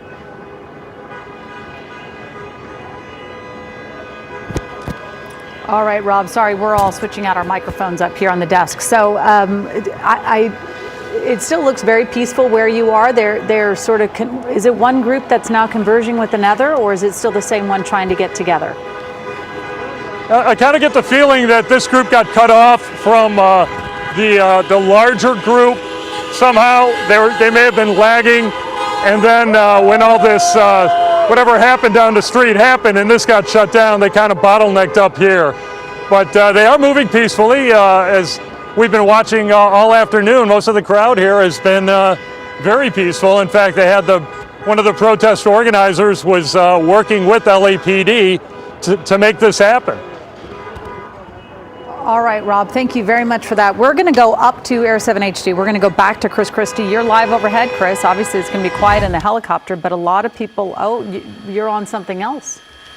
Yeah, it looks like somebody was caught possibly looting. It was a report of looting, and it looks like they are taking somebody into custody, but it does appear to be a very isolated incident, and they have a couple of National Guardsmen now keeping the crowd back. Lots of folks just want to take pictures. They see the commotion. There was a worry about some of the officers, but everybody's been accounted for. LAPD's okay, and now they're just going to ask the crowd to back off. This is at Sunset Boulevard and Ivar Avenue, by the way, but it does look like this situation has been resolved. Just a small crowd, a little bit of commotion, a lot of people running over to try and just grab a quick picture. That looks like that's all this is about, guys. All right, well, that's good to see. Yeah, it is. We've been seeing thousands and thousands of people. So, of course, every now and then there is going to be someone who splinters off or has their own agenda. But joining me now, David Ono, during this half hour of news before Eyewitness News at 4 o'clock. So, David, we've been seeing thousands and thousands of people marching very peacefully in Hollywood and in downtown Los Angeles. They're sort of all going to be merging in Hollywood. There's several different groups with thousands of people marching through the streets. It's an encouraging day, Colleen. Every day it seems to have a different personality, and we've been watching the protests going on today, and I feel like there's a lot more legitimacy on what we're seeing and trying to get a message out there, which is, I think it's an evolutionary process between the people who are protesting legitimately and the communication with the police department, and each one kind of their goals evolving and having a better understanding on how to pull this off and pull it up properly for the greater good, as opposed to the other incidents that we have been watching take place for the last few days. I would say markedly different. I think Saturday might have been the worst we saw in Fairfax. Sunday was Santa Monica. Monday, though, I could tell a pretty big difference on the attitudes of both the police and the protesters, and today, significant difference, all for the better. And here we are going through much of Southern California. We've been showing you scenes from Orange County to Hollywood to San Bernardino, and you could sense the peacefulness and the message that's being sent out, and also you get also a sense of satisfaction for the protesters because they are being respected and given free rein, not free rein, but given space to do what they want to do and do what is their right as Americans, and that is to speak out, but speak out peacefully. Absolutely, David, you're right there. And speaking of sort of people getting along and making sure their voices are heard, it's happening right now in Grand Park. And Carlos Granda, you're there live right now. Yes, and we're on Broadway. This is one part of Grand Park. Let's walk over here so we can show you. When we go over here, you can see all the people that are in Grand Park right there, and right across the street over there, you can see that City Hall and the LAPD there, and the thousands of people here in Grand Park. But again, very peaceful. You can see that they're sitting, some are dancing, others standing, just talking. A couple of people with megaphones out there. Be careful with that. You don't want to show that. But anyway, there are people with megaphones giving their messages. We just didn't want to show some profanity. But again, very calm, very peaceful protest. We spoke to a gentleman a little while ago, and we've been speaking to people all day who say they just want their message out. Their message that they want to get out is that they want the violence to stop. They believe Black Lives Matter, and that is the message they want. They're outraged at what happened to George Floyd, and they want to get that message out. The gentleman I spoke with said that he was actually a little concerned about coming here because he had seen on social media some of the things that had been happening, and he realized that, and he wanted to see for himself what was happening. And he said he saw that this was peaceful, and this is what he wanted to see. On social media, there have been, of course, and on all media, that there's some people that were trying to take advantage of the situation, some people trying to loot, others trying to infiltrate and cause trouble.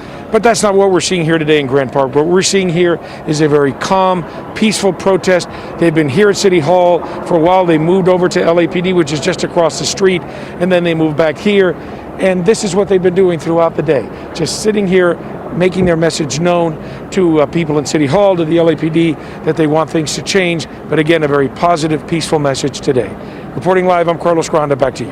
Happy to see it, Carlos, and thank you for that report. Carlos will continue to watch the situation. There are a tremendous amount of people there in Grand Park, and a much smaller display here. This is Manhattan Beach, Colleen, and we just want to show you, there's nothing bad going on here either. This is just a display of a few protesters in the community of Manhattan Beach. But as you said, you saw earlier, there is some boarding up.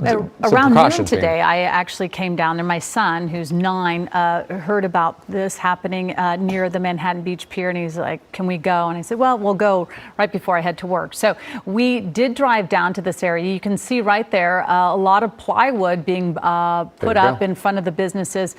They just sort of started putting them up. I saw them putting them up in front of Starbucks. So a lot of businesses making some efforts to possibly protect their businesses. But we saw the police down there sort of putting some barricades up. It was just sort of just starting, but there was a much larger crowd than this. I'd say maybe 4 times as many at least. But they did start marching. So I know that it was a very gentle sort of gathering, people again making their voices heard.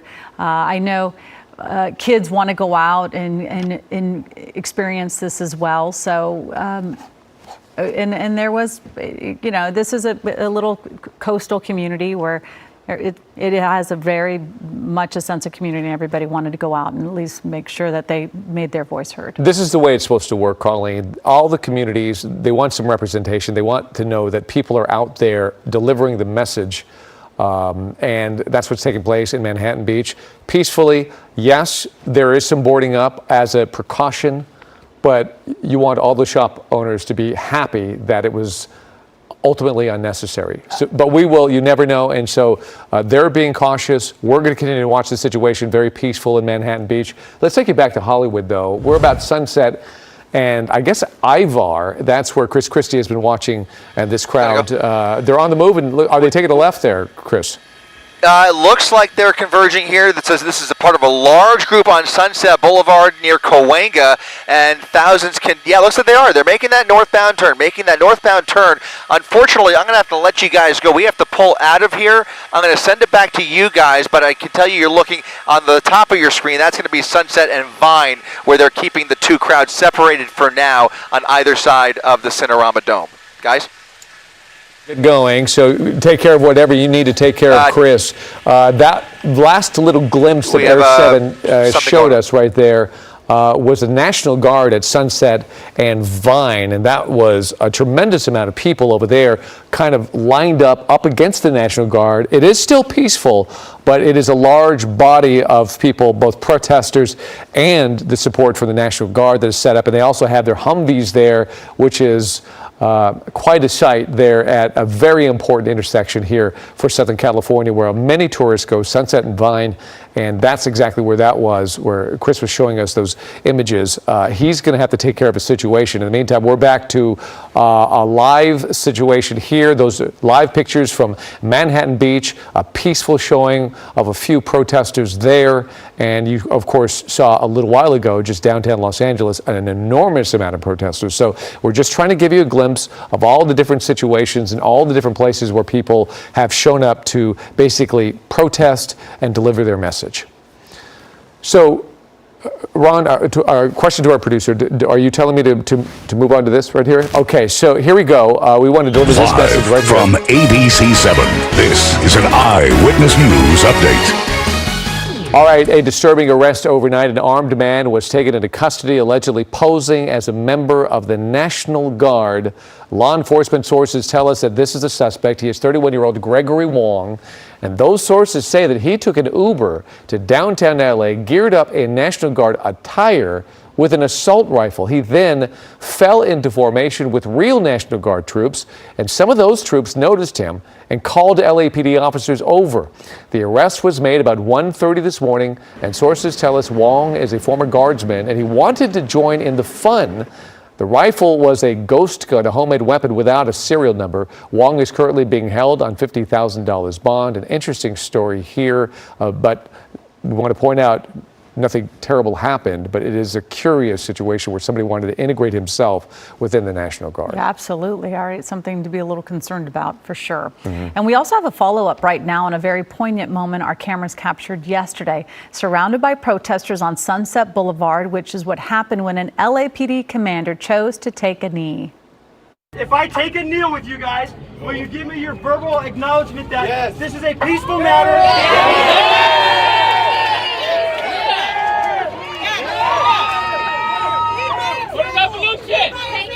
I will be a model. Take a knee. Take a knee. Take a knee.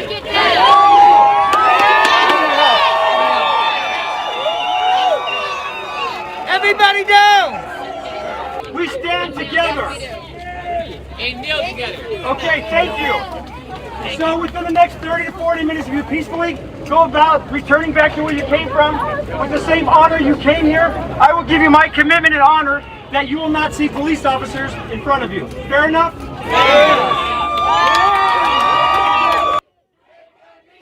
All right, and you saw that Commander Corey Polka taking the knee right there with so many people. And again, we need to tell you, both sides did keep their promise. Most protesters left before curfew, and we were able to talk to Commander Polka today about why he chose to do that. It was just an opportunity for me to speak on behalf of the LAPD, to speak on behalf of the community and the people I know, and just to remind everybody that, you know, we are in this together. And though we wear uniforms and we may be across skirmish lines, that behind this badge is a working heart, an empathetic heart, an understanding heart, and human beings who have families, who care about our community, who care about our city, and who want to serve. And that was my intent, to deliver the message, to break bread, to put my hand out and establish peace, in hopes that it would be an expression of freedom of speech and an opportunity to show their frustration and their anger as protected by the Constitution. And one note about that officer, Commander Corey Polka, he survived coronavirus and has donated his plasma to help others.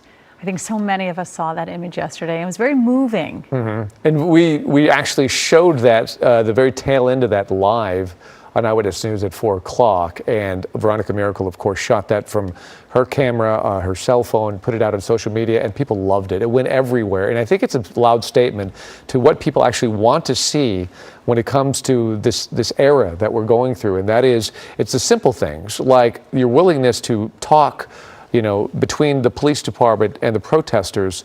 And that little thing, that little gesture makes a world of a difference. And they want that to go out there, and people liked it, and they continue to share it. And then we're seeing it in cities all across America right now. So that's what I mean about an evolution of this process that we are starting to notice as each day goes by, a little bit more of a cooperation and an ability for the two sides to come together and say, let's make a common goal here.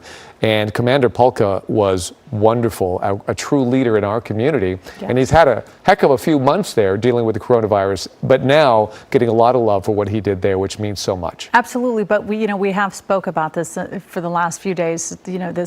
George Floyd was murdered on just over a week ago, and so many law enforcement officials have come out saying that it was appalling for them to see. They welcome these peaceful protests. They want change. They want to be part of the change as well. They certainly did not align themselves with what they saw in Minneapolis. From the start, you and I talked about that as we started to see these protests arise at the middle of last week, and we did want to make that point, that there are many law enforcement officers out there that are as equally repulsed by the images as the community is.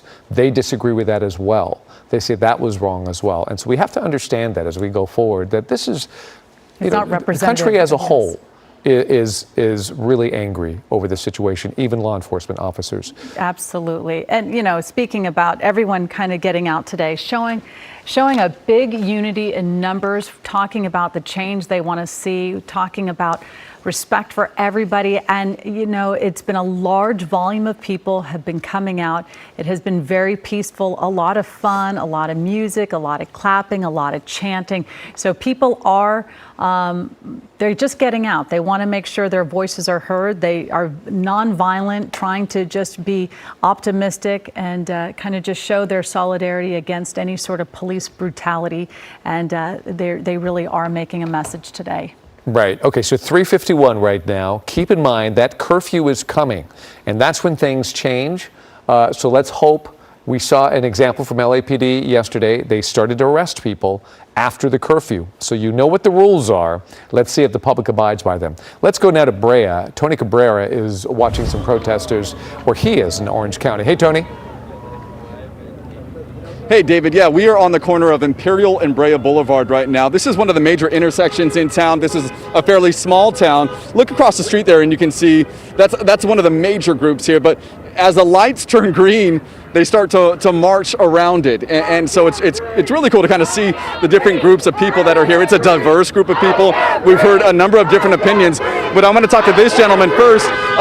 You're from this area of Orange County. Why was it so important for you to be out here and to hold this sign? Well, I feel like it's a very conservative town.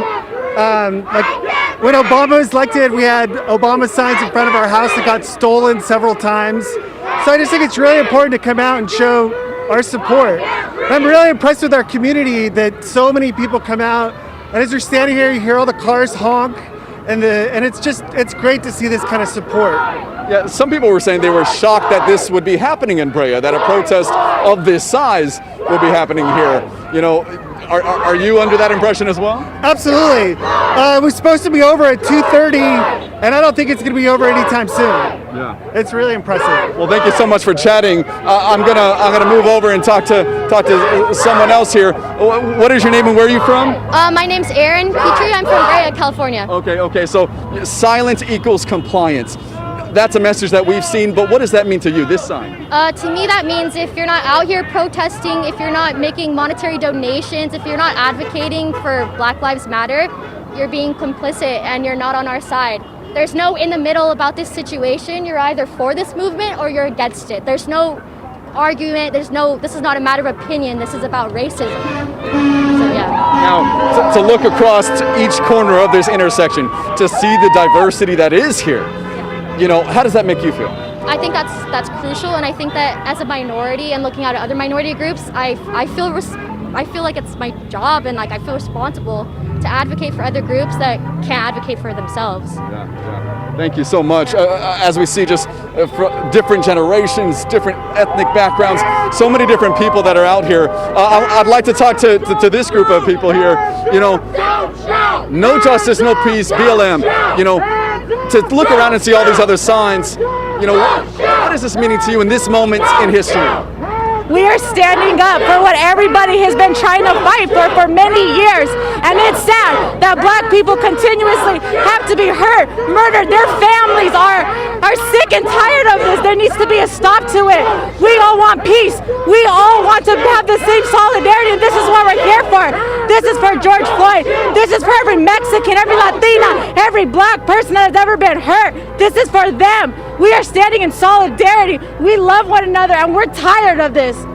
We are tired of this. Can I ask you, have you protested before? You know, is this the first time you've joined a protest for Black Lives Matter? Or, you know, where were you with that?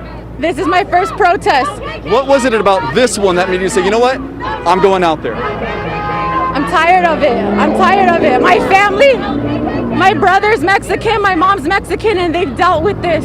And it's this one that everybody came, whether they are white, whether they are Mexican, Asian, it doesn't matter what race you are. We are here for a movement, and it is gonna happen. 2020, by the end of this year, God will put peace on all of this entire, and He will make peace, and it will be done. It needs to be done.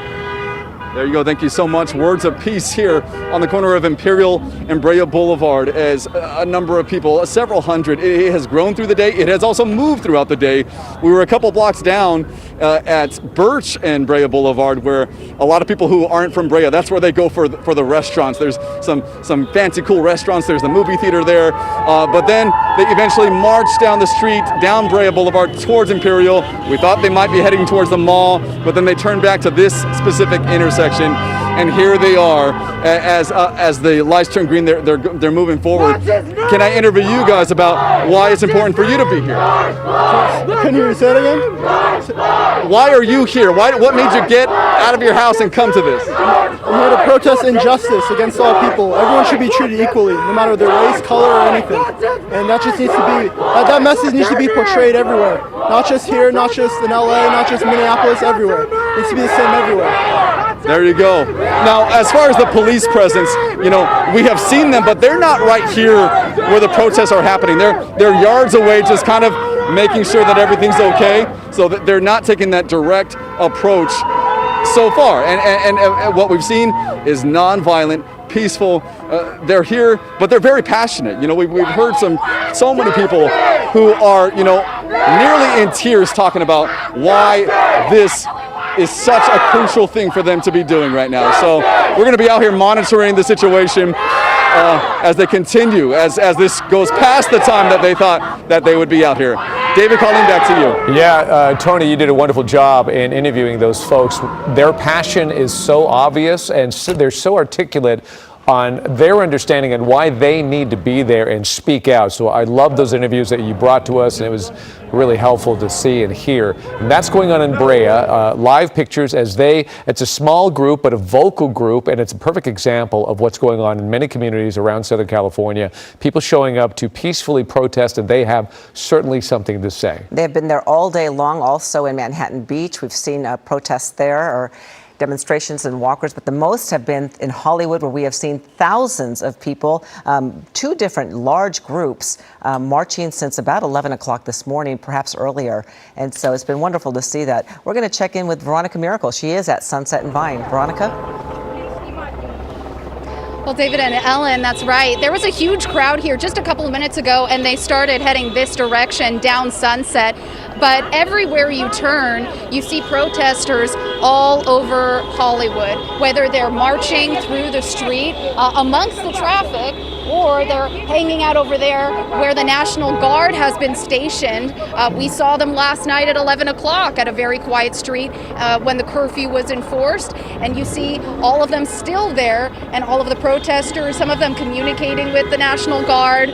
But for the most part here in Hollywood, a lot of civil disobedience. I want to pan. Yeah, Ryan, can you show that car there stopped there, honking with the signs out, people on top of their cars? So definitely a show of their voice. They're here to definitely make a statement, but no sense that this could turn violent at all in any way. I don't get that sense at all. Just a lot of passionate people out here. Hey, can I talk to you while you're out here? No? Okay. Can I ask you guys why you're out here today? Support everybody we can. Yeah, support everybody. It just makes me so sad. I can't sit back and do nothing. What do you feel about the crowd out here and the tone and the mood? It's strong and empowering, but it's also sad and depressing at the same time. Just seeing like the military moving in on everybody. It's just so sad. Where are you from? I'm from Connecticut. So what is it like to be here in Los Angeles amongst all of this? I'm looking to move out here at some point, and I love the energy like this place has. It seems so peaceful underneath all of this, but I hope it can be like the place it was, if not better. Yeah, absolutely. Thanks for your time. So a lot of that, where just so many people who are passionate converging here, having their voices heard. We'll send it back to you guys. I like that interview, Veronica. Thank you so much. Now, Eyewitness News at 4 starts right now. This is Eyewitness News with live breaking news. Breaking news and Eyewitness News at 4 o'clock. Thousands of people flood the streets of Hollywood demanding justice for George Floyd and against police brutality everywhere. Clergy lead a peaceful march and protest in downtown LA. Mayor Eric Garcetti taking a knee on the street, telling protesters he too wants justice for George Floyd. And LAPD Chief Michael Moore facing calls to resign after his comments yesterday about the death of George Floyd. Hello and welcome to everyone watching. We are live on ABC7, ABC7.com, and streaming wherever you are on the ABC7 Los Angeles app. I'm David Ono. I'm Ellen Leyva. Thousands of people are once again taking part in protests across Southern California, demanding justice for George Floyd and against police brutality. Despite dozens of marches over the last week, LAPD is reporting 2,700 arrests, but 90% of those are for curfew violations. There have also been 60 police vehicles that have been damaged. Mandatory curfews will once again be in place in communities across our area. Some are already in effect and go into place now. Curfews for both LA County and LA City are from 6 p.m. to 6 a.m. Meanwhile, the state of Minnesota has filed a human rights complaint against the Minneapolis Police Department for Floyd's death. Let's go to Eyewitness News reporter Rob Hayes, who's in Hollywood, where a large protest is taking place. Rob? Yeah, Hollywood and Vine, it's hard to believe that this is a spot where so much was happening a short time ago. At noon, this is where the protests began. They began here, they began marching. Then they've looped several times throughout the day, and it was here probably about an hour ago, a little more than an hour ago, when they had some problems pop up a little more to the west on Hollywood Boulevard, closer to Ivar. But we have some video that we shot earlier today, if you want to take a look at that. Several hours of peaceful protests today, tens of thousands of people packing the streets of Hollywood, marching up and down Hollywood Boulevard and Sunset. Just before 3 this afternoon, there was a report of some looting near Hollywood and Ivar. LAPD moved in quickly. That meant they had to shut down several intersections, which did cause a bottleneck of those marchers. Now, after about 45 minutes of a standstill, march organizers and LAPD commanders came up with a workaround. Power in numbers is what it is for today. We got separated with their tactics. I understand that. I don't want that. We don't want to do anything that's not peaceful. We've been peaceful all day. And if you think about it, literally no one's been getting hurt in these riots. We're white man's money. You can bleep that out if you want to. That's on you. Okay, that's on you. We're not touching each other. We're loving each other. And that's a problem for some people, but not us today. And they're going to let us be together. Look it. Carlos did it. Carlos did it. Let's step right up. All right. See, and that was a really special moment that we saw a lot of today. I think it really sums up the attitude of both LAPD and the protesters here with a kind of a, let's get something done, let's make some progress kind of attitude. And that's what we really witnessed a lot in the hours we saw all these marchers going up and down Hollywood Boulevard. Reporting live in Hollywood, Rob Hayes, ABC 7 Eyewitness News. Back to you guys. Yeah, and what a change. Boy, things change so quickly. Rob, thank you for your report. Now, a peaceful march and rally in downtown Los Angeles, clergy leading protesters to the headquarters of the LAPD, where several officers showed their support as well, kneeling with them. Eyewitness News reporter Carlos Grande is live on the scene where these demonstrators are asking for justice and change. Carlos? And there were several peaceful protests in downtown Los Angeles, and they all eventually converged right here where you see in City Hall. The group has marched around downtown, gone to LAPD headquarters, and then they came back here where they want to send a clear message. The Baptist ministers today assembling this march to honor the life of George Floyd. Clergy from the Los Angeles community uniting to demonstrate solidarity. We need peace, but we need justice. We need to make sure that you're in the streets fighting for justice, not your own purposes, not your own self-aggrandizement. As they gathered in front of police headquarters, they went down on one knee and asked police to join them. Several of the officers did just that. I heard one of the officers say, "We hear you." We need to send a message that we are frustrated with what is happening in terms of how another violent death has taken place, and it has impacted all of us around the world. Mayor Eric Garcetti came out and also kneeled. The crowd kept interrupting him, saying he should cut the police department's budget. I hear you. I hear what you are saying about the police. He told the crowd the system has to change. Law enforcement is not where we need to see more dollars. We need to see dollars that take people off the streets, that lift up their futures, that give them jobs. These protesters say they're taking back the streets to send out a positive message of love. We must continue to protest and demand justice, but also it must be a message of peace as well. We can't afford any destruction and violence in our city. That goes against everything that we're standing for. And that's what we've been seeing here today. This protest, very peaceful. Now, the size of the protest, what's interesting is it doesn't really get any bigger. We've seen people leave, people arrive. So it's kind of like as many people leave, that many people arrive. So the actual overall size has stayed the same, but it's been like this pretty much since about 10 o'clock this morning. So it's a sizable number of thousands of people here. And again, a very peaceful protest at City Hall. Reporting live from downtown Los Angeles, I'm Carlos Grande, ABC 7 Eyewitness News. Carlos, thank you for that report. There is a controversy brewing, and that is LA Police Chief Michael Moore has apologized and said that he misspoke yesterday when talking about the killing of George Floyd. But today there were many calls for him to resign. Our Annabelle Munoz is live with more on what he said and why it prompted such an intense reaction. Annabelle? Ellen, it did, and David as well. I just want to give you and everyone watching at home an idea of just how many people prioritize today's LAPD commission meeting. That started at 9:30 this morning, and immediately a lot of people were locked out of that meeting. It was a Zoom call that had a limit of 500 participants. At 9:30, it was already full.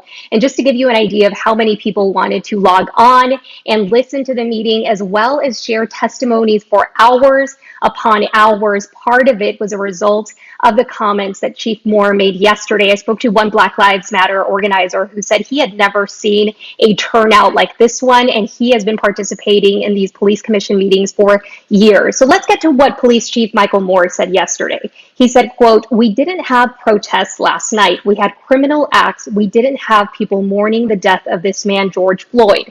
We had people capitalizing. His death is on their hands. as much as it is those officers. Now, shortly afterward, Chief Moore did issue an apology, both at the podium, but also over Twitter. He said, "I misspoke when making a statement about those engaging in violent acts following the murder of George Floyd. While I did immediately correct myself, I recognize that my initial words were terribly offensive. Looting is wrong, but it is not the equivalent of murder, and I did not mean to equate the two. I deeply regret and humbly apologize for my characterization. Let me be clear. The police officers involved were responsible for the death of Mr. George Floyd." Now, again, going back to today's police commission meeting, speaker after speaker called on Chief Moore to resign. I want to echo the resounding claims that Chief Moore needs to resign. Chief Moore needs to be fired. His statements yesterday were completely unacceptable and completely emblematic of the way that he is behaving in this situation. I support people by saying that you need to resign. I think you should resign. Black Lives Matter, defund the police. Chief Moore, you should resign. I'm outraged that the police department has been militarized, that when we call in the police to assist with a protest, they come out in riot gear. Now, the woman that you just heard from, I believe her name is Kimberly Isaacs. She went on to draw a distinction between the approach that she saw from police over the past few days and what she experienced, for example, during the Women's March, pointing out that in that instance, participants were primarily white. Now, several people expressed their sentiments over how they saw the energy shift during these demonstrations as a result of police behavior, also highlighting instances of police violence against demonstrators during these past several days. So just trying to give you an idea of the comments that we heard today during the public comments today, many of those like the ones that you heard today. Reporting live, Annabelle Munoz, ABC 7 Eyewitness News. Annabelle, thank you for that report. The mother of George Floyd's 6-year-old daughter, Gianna, spoke out today in Minneapolis. It is the first time that we have heard from Roxy Washington. With Gianna at her side, she said that she wanted people to know that George Floyd was a good father and very involved in his daughter's life. I wanted everybody to know that this is what those officers took.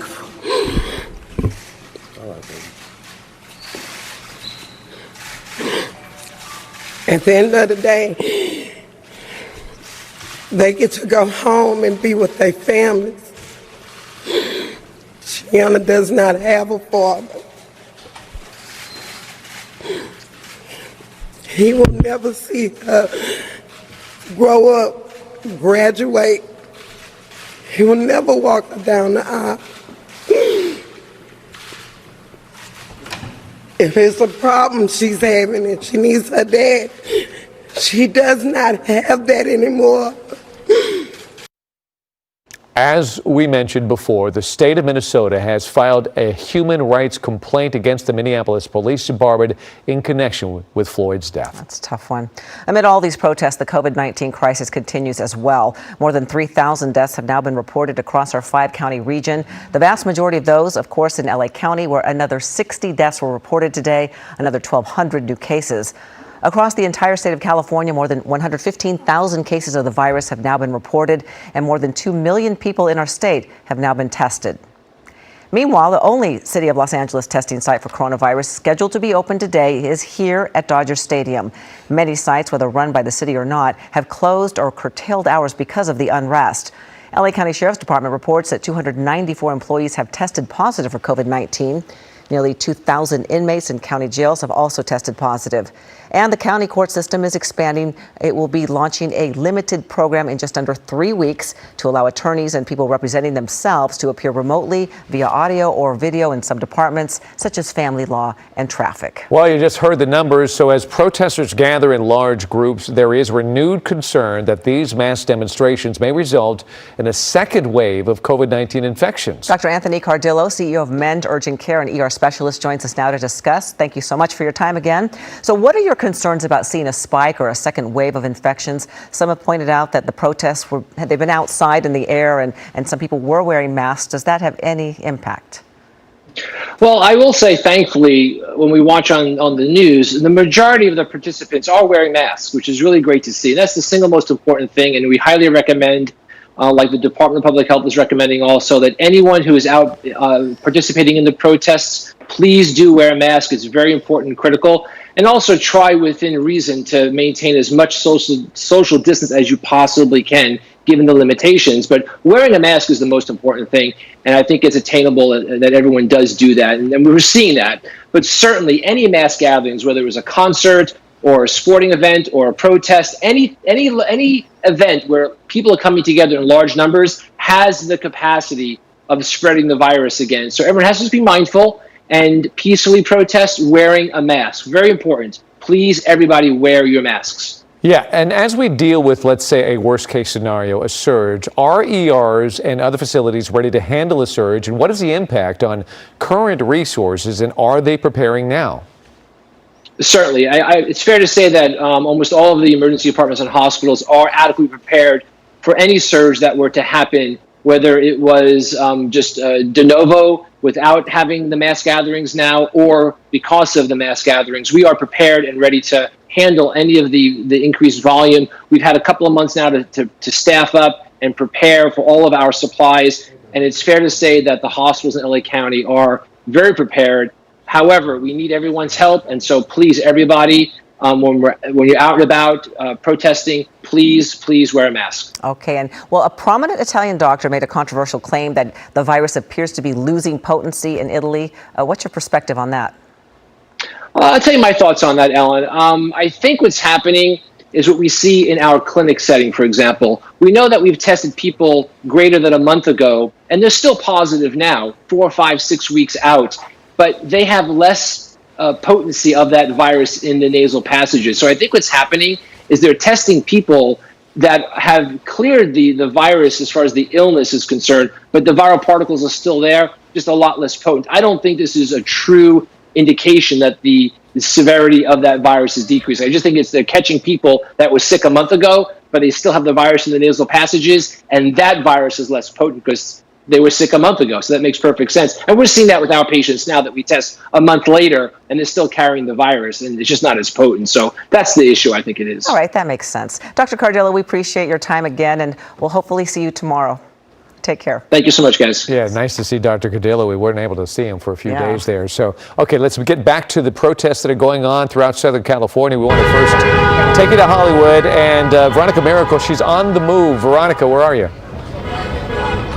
I sure am. Right now we are at Gordon and Sunset. We're following this crowd of people that has converged, and for the first time we're seeing this big group heading to the 101. Now, what their final destination is, I'm not quite sure, but they're moving quickly. They have been moving all day kind of in the whole Hollywood area, and so we're just seeing where they go. Hey guys, can I ask you why you're here, why you're marching? Here for a change.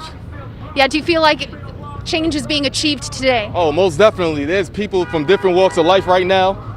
It doesn't matter about your race, your color, your skin. We all here for one reason. We all here because Black Lives Matter.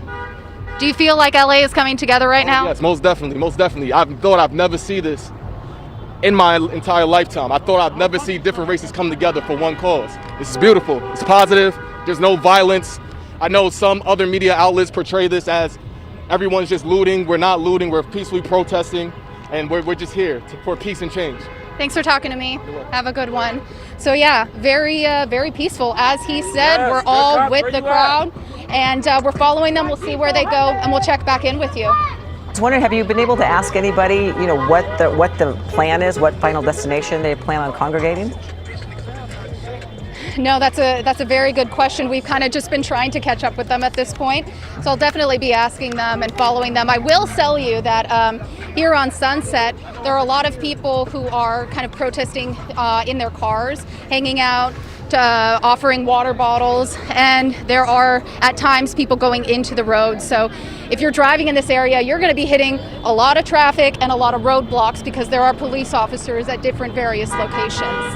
And a big concern, though, as Veronica mentioned at the very top of her report, is Veronica, you said they're pushing closer and closer to the 101 freeway. So far, you haven't heard if that's an objective of theirs, but that certainly will change the feel here of this protest, going from peaceful to being disruptive. Let's ask these people. Do you know where they're headed? Where everyone's going? Not sure? Let's see here. Hey, do you guys know where this is going? Where are you guys headed? Down that way. Yeah. Any direction or? We're just going wherever the movement's going. Okay, very good. Thank you. Yeah, so you heard it. They're going wherever the movement's going, and that's kind of what we've been seeing here. Right. So we'll see where they end up. But they're all headed that way. Right. It's like these groups have a life of their own. People just kind of tag along, and they continue to walk through. So, okay, be careful. Veronica will check back in with you. Well, businesses that were looted are now cleaning up the mess that was left behind. And our community journalist Eric Resendiz, I'm sorry, let's break away from that. We want to go over to Brea right now. Tony Cabrera is standing by, and he brought us some wonderful interviews just a little while ago. You're still with the same group, right, Tony? Yeah, David, we're at that same intersection at Imperial and Brea Boulevard where there are protesters on each corner, and now as you see across the street, they're starting to move back towards probably, I'm assuming, the original location, which was at Birch and Brea, which is just a block or two down this way. But I want to talk to some folks that are here. What are you hoping comes of this? After today, what do you hope happens? Justice, equality, Black Lives Matter. That's why we're here. We're here to show our love. We're here to show our support. It's something beautiful. People have come together. Even in this pandemic, people are really showing their support here. I just think it's something beautiful, and I'm glad to be a part of it right now. And I met you all. You guys were on one knee in solidarity with the other protesters. You know, when you're down on that knee, what's going through your head? Just equality, really. Just as long as we can all come together as one. Tony, you know, they've got to go to another. There's something going on. We'll be right back. Okay. Yeah. Okay. Thank you, Tony. We'll check back with you a little bit. In the meantime, we have LA County Sheriff Alex Villanueva on the phone with us. And thank you, Sheriff, for joining us. We know you've been having a few busy days, to say the least. What is your message today, and how is it going today? Well, it's getting kind of busy. There's a lot of things we're monitoring all over the county, and we're keeping tabs on everything. So far, so good. Everything is peaceful, and that's the way we want it to remain. We're supporting the community in their efforts to demonstrate peacefully. And we just have to be on standby in case people want to take advantage of the situation. Sheriff, have you noticed a difference as each day goes by in an ability to cooperate, and also the personality of what is going on when it comes to these protests? Well, it has changed day to day. It's a little bit different. I think there's organized people out there looting, and they're trying to adapt their tactics to our response to them. Likewise, we're improving our ability to organize and to coordinate our efforts between us, all the municipal police departments in the county, the LAPD, all the other agencies. We have the National Guard now. So we're working, and the Highway Patrol, all of us working together. We're getting a better plan as every day progresses, and we just want to keep everybody safe out there. How about your personnel and manpower? How are the men and women holding up, and are they all working overtime? How do you handle that? Well, we put them on 12-hour shifts. So there's an A shift and a B shift. So that frees up a lot more resources that we can start sending out there into the different communities and mobile field forces and multiple squads. And that allows us to get around all over the county. So there is no jurisdictional lines anymore. It's wherever there's a problem, we're going to be present. Okay, and then when it comes to the curfew, we are at 4:20 right now. The curfew's at 6 o'clock. What's your message to the public and the folks that are out there and once curfew hits? Once curfew hits, it devolves into two groups of people. You have the legitimate protesters. They want to go home. We want to make sure they go home safely. And the people that remain behind are no longer the legitimate protesters. They're the ones that are going to be looters later on in the evening. So we'll be addressing that. And we just want to make sure that everybody remembers this is all about honoring the memory of George Floyd. Of course. And how do you enforce those curfews? Well, one of the having the largest sheriff's department in the nation, we have the resources. We transport sometimes over 2,000 inmates a day to the county, to the court system, which is the largest in the nation. So that capacity, we have it, so we can transport, and we've been transporting hundreds of looters, rioters, people that violated curfew. They have been arrested, and they have been booked and processed and released in other locations throughout the county. We've been doing that for the last 3 or 4 days, and that capacity is what allows us to address, hundreds of people at a time that need enforcement action. Sheriff, how do you view the video that we saw of George Floyd and his death? I was horrified, appalled, sick to the stomach, and if you look at it symbolically, just the image of a white peace officer with his neck or his knee on the neck of a black man who was already handcuffed. There's no other way to describe that. It definitely is against everything that we represent. I've been in law enforcement now for 34 years, and I have never, ever witnessed something like that.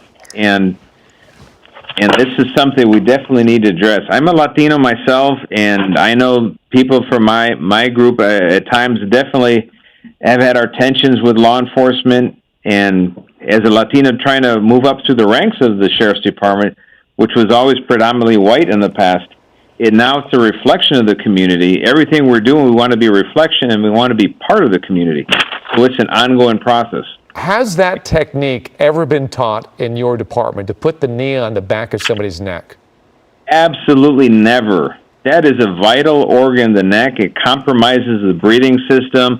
In addition to the central nervous system and all the damage that could affect, there is absolutely no business whatsoever. In fact, our force options chart precludes the use of anything that touches the neck unless you're in a life and death struggle, which was not the case here clearly. Sheriff, no doubt you've been in discussions on what can we do, how can this be remedied, how do we stop police brutality, what sort of things do you propose, and what about having sheriffs and police officers be in the neighborhood where they came from? That is oh so important. I canceled all recruitment out of state since I took office. I canceled recruitment out of county. So we're focusing on hiring our local kids to grow up and become deputies serving their local communities. Our website, lesd.org, has clear instructions how to sign up to become a deputy sheriff. So I encourage kids, be part of the solution, not part of the problem. And we're definitely, when we start reflecting the diversity of the county, that is where we're serving the community to the best of our abilities. And in fact, our campaign slogan for recruitment is hometown heroes are needed. Are you in? What a fantastic interview with you right now. Sheriff, we appreciate you being so upfront and honest with us about everything that's going on. If we were to leave you with a final message to our public and the protesters that are out there, what would you tell them? I would tell them that we're here to protect life, protect property, maintain order. And remember, the COVID-19 has not left. It's still there with us. So we have kind of two crises nested on top of each other. And this is an uncharted territory. So let's work together and let's try to minimize the harm and start seeking solutions. All right, an eye-opening interview with LA Sheriff Alex Villanueva. Thank you so much for giving us some of your time. It really was fantastic to hear your opinion on what's going on out there. Thank you so much. We appreciate that. You got it. Stay safe out there. You too. We're going to show you some live shots. What we've been looking at right now is a group of people that have gathered outside LA Mayor Eric Garcetti's home in Hancock Park, or residence in Hancock Park, and not sure the objective, if they're chanting, but this is sort of a new development at Hancock Park. Right. We don't believe the mayor is actually at the residence. The residence, by the way, is called the Getty House, the traditional residence of the mayor of Los Angeles. So a group of protesters has shown up there. It is peaceful. I'm sure it's a little bit stressful to have a group of protesters outside of your home. Nevertheless, that's what we're watching right now. And there is, as you can see, a large police presence. So we are watching this situation closely going on in Hancock Park. And again, it bears repeating, there are scenes like this all over Southern California where protesters are showing up, and it has been largely quite peaceful. And look how static everybody is. They're there to send a message, to put pressure on politicians, to put pressure on leaders that something needs to be done. And that's why they've chosen to be there in front of the mayor's office, or the mayor's home. And there you could see there's some speaking, etc. We haven't seen the mayor come out yet, and we don't believe the mayor is actually there, but we'll keep you posted on what we find out. And this is a very similar protest to the one that's happening in downtown Los Angeles. Instead of marching, those people have been gathering at Grand Park. We saw a few hundred people at Grand Park, at least, perhaps 1,000. And that has been a really quiet, just a protest where people sat down, they took the knee, they heard speakers. And I think this is a live look there at Grand Park. Yeah, so it's dissipated a bit, but there you could there's still a large crowd there. As Carlos pointed out, it's constantly in flux. There's a large crowd there, but people will leave, other people will come, and that seems to be the way it's been going on throughout the day. So thousands of people have come through this area to protest, and then they peacefully leave and go back home, and they state their case.